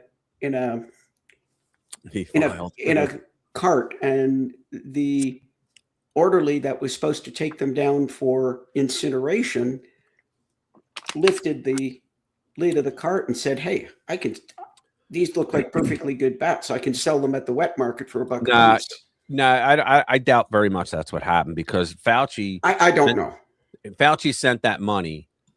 And he did it. Now, if he went through the NIH's normal, they had a panel that to give grant money after a certain amount, you had to get it approved by the panel. They had to hear it out. We could do it. No, we don't want to. He completely bypassed that shit and went to a third party, Echo Health Alliance, and the president of that, which I can't remember his name, David something, but I believe it's David, but he gave it to them, third party, so he could have a distance, a degree of separation. I didn't give it to him. Who the hell knew where he was going? You don't know what you're talking about. I mean, that's what I can hear right now on the 29th, right? So he did that, which means he's a fucking criminal. Come on. He's a criminal, but let's give him his day in court. Yeah. The thing is, it looks pretty sure that it came from the lab, but how did it get out of the lab? That's what we it don't leaked. know Oh, yet. somebody caught it and leaked it accidentally. Well, somebody could have caught it and just been patient zero. But one theory is that somebody just stole the bats that were to be incinerated and sold them. The bats were done anyway. They tried to say, I did a story on this one too. They tried to say, well, the bats were never alive. They were dead. Well, guess what? I had video and pictures that I showed in my story, and I played it here like 2-3 years ago. That they had the guys, the researchers, whatever, the scientists with the masks on and all the clothing, and they would play with the bats. The bats were clinging to their mask, and the guy took a picture. The Chinese guy had a picture taken of them. They were walking around and flying around. They were alive. They weren't dead. Yeah. They lied about that too. Of course they were alive, but I don't know. Yeah, what I'm saying is that, yeah, it came from that lab, and there was gain of function research. I mean, but how did it actually get out of the lab? Well, they believe that somebody was a little careless and they caught it, and that they went home and they got sick and then it spread. Here's what I think, because I'm a sinister SOB. I think China intentionally gave people COVID and they traveled the world, because it hit us. It hit Italy first, right? That was really bad in Italy. Why? Because a lot of people visit Italy from all over the continent, right? So, yeah, improper use of face masks and all that shit. Yeah. And so I think it, like, you think about this. It had a 99% success rate, right? And they tried to scare the living shit out of us. Our own government, because they wanted to use it to see they were testing us. Right? Yeah, and you will obey. They were training Americans to obey. Yep, globalist decision. You're right. What's up, Gina? Good to see you. But that's one of the theories, is that they released it on purpose. Yeah. So I mean, you could draw a decision tree. It was released either on purpose or accidentally. If it was accidental, how did that happen? Did somebody contract it? Did somebody steal the infected bat? We don't know. Right. But exactly. I think we do know, to a great degree of surety, that it was created in the lab. Yeah, the jab, there's things that they found that were engineered inside COVID that were dangerous to humans, that they found also existed in the Pfizer shot. And I'll tell you what it was. In COVID, the brain was always protected. You would know this. The brain was always protected from viruses getting in. But this COVID, the COVID itself and the Pfizer shot had something in it that allowed it to get in there. Yeah, it depends on the virus. It depends on Right. the virus. Well, the COVID virus, it Yeah, allowed it to get in there. There's something called the blood-brain barrier that Right, stops a lot of things crossing. But for instance, when you get a cold, when you get just a regular cold, right, or a flu, and you get a headache, that's because the virus inflamed the meninges, which is the cover of the barrier. And when they do that, they get leaky. So it depends. But there is something called the blood-brain barrier. Right. Right. And they said, and what happened is they said that when the COVID gets into the brain, that it gives you fogginess. That it makes a lot of people complained of. Right. Now, why would they do that? Think about this. I'm speculating here, right? Fact checkers. I'm speculating because they wanted millions of people, not just in the US, but around the world, to not argue with their government anymore because you were foggy brained, and fog brained people, they just, meh, you know, that's how they are. Right. Think about it. I want to pick something. Let me see. There's something I sent earlier. It's going to be funny. Let me see if I could get the hell into it. No. Son of a bitch. Hold on. Oh, damn. There it is. This is funny. Come on, come up. All right. Here we go. I'm going to bring it up. This is funny. Let's go. StreamYard. Bring it up. Share screen. Facebook. Fake book. Okay, here we go. Ready? What happens if you have another episode like we saw during the debate? I don't plan on having another first. Happen to have another? Happen to have another? Happen to have another?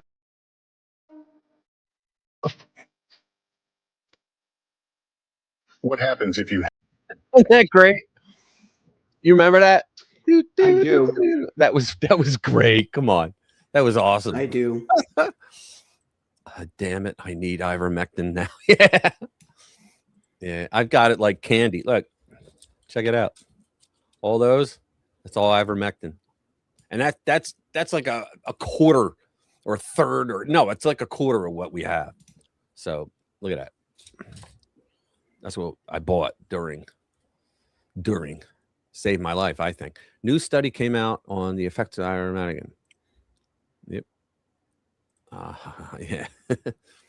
Yeah, that's shit. I had the Delta. Oh, okay. Yeah, look at that. Hey, guys, do me a favor. Hit that like button if you haven't already.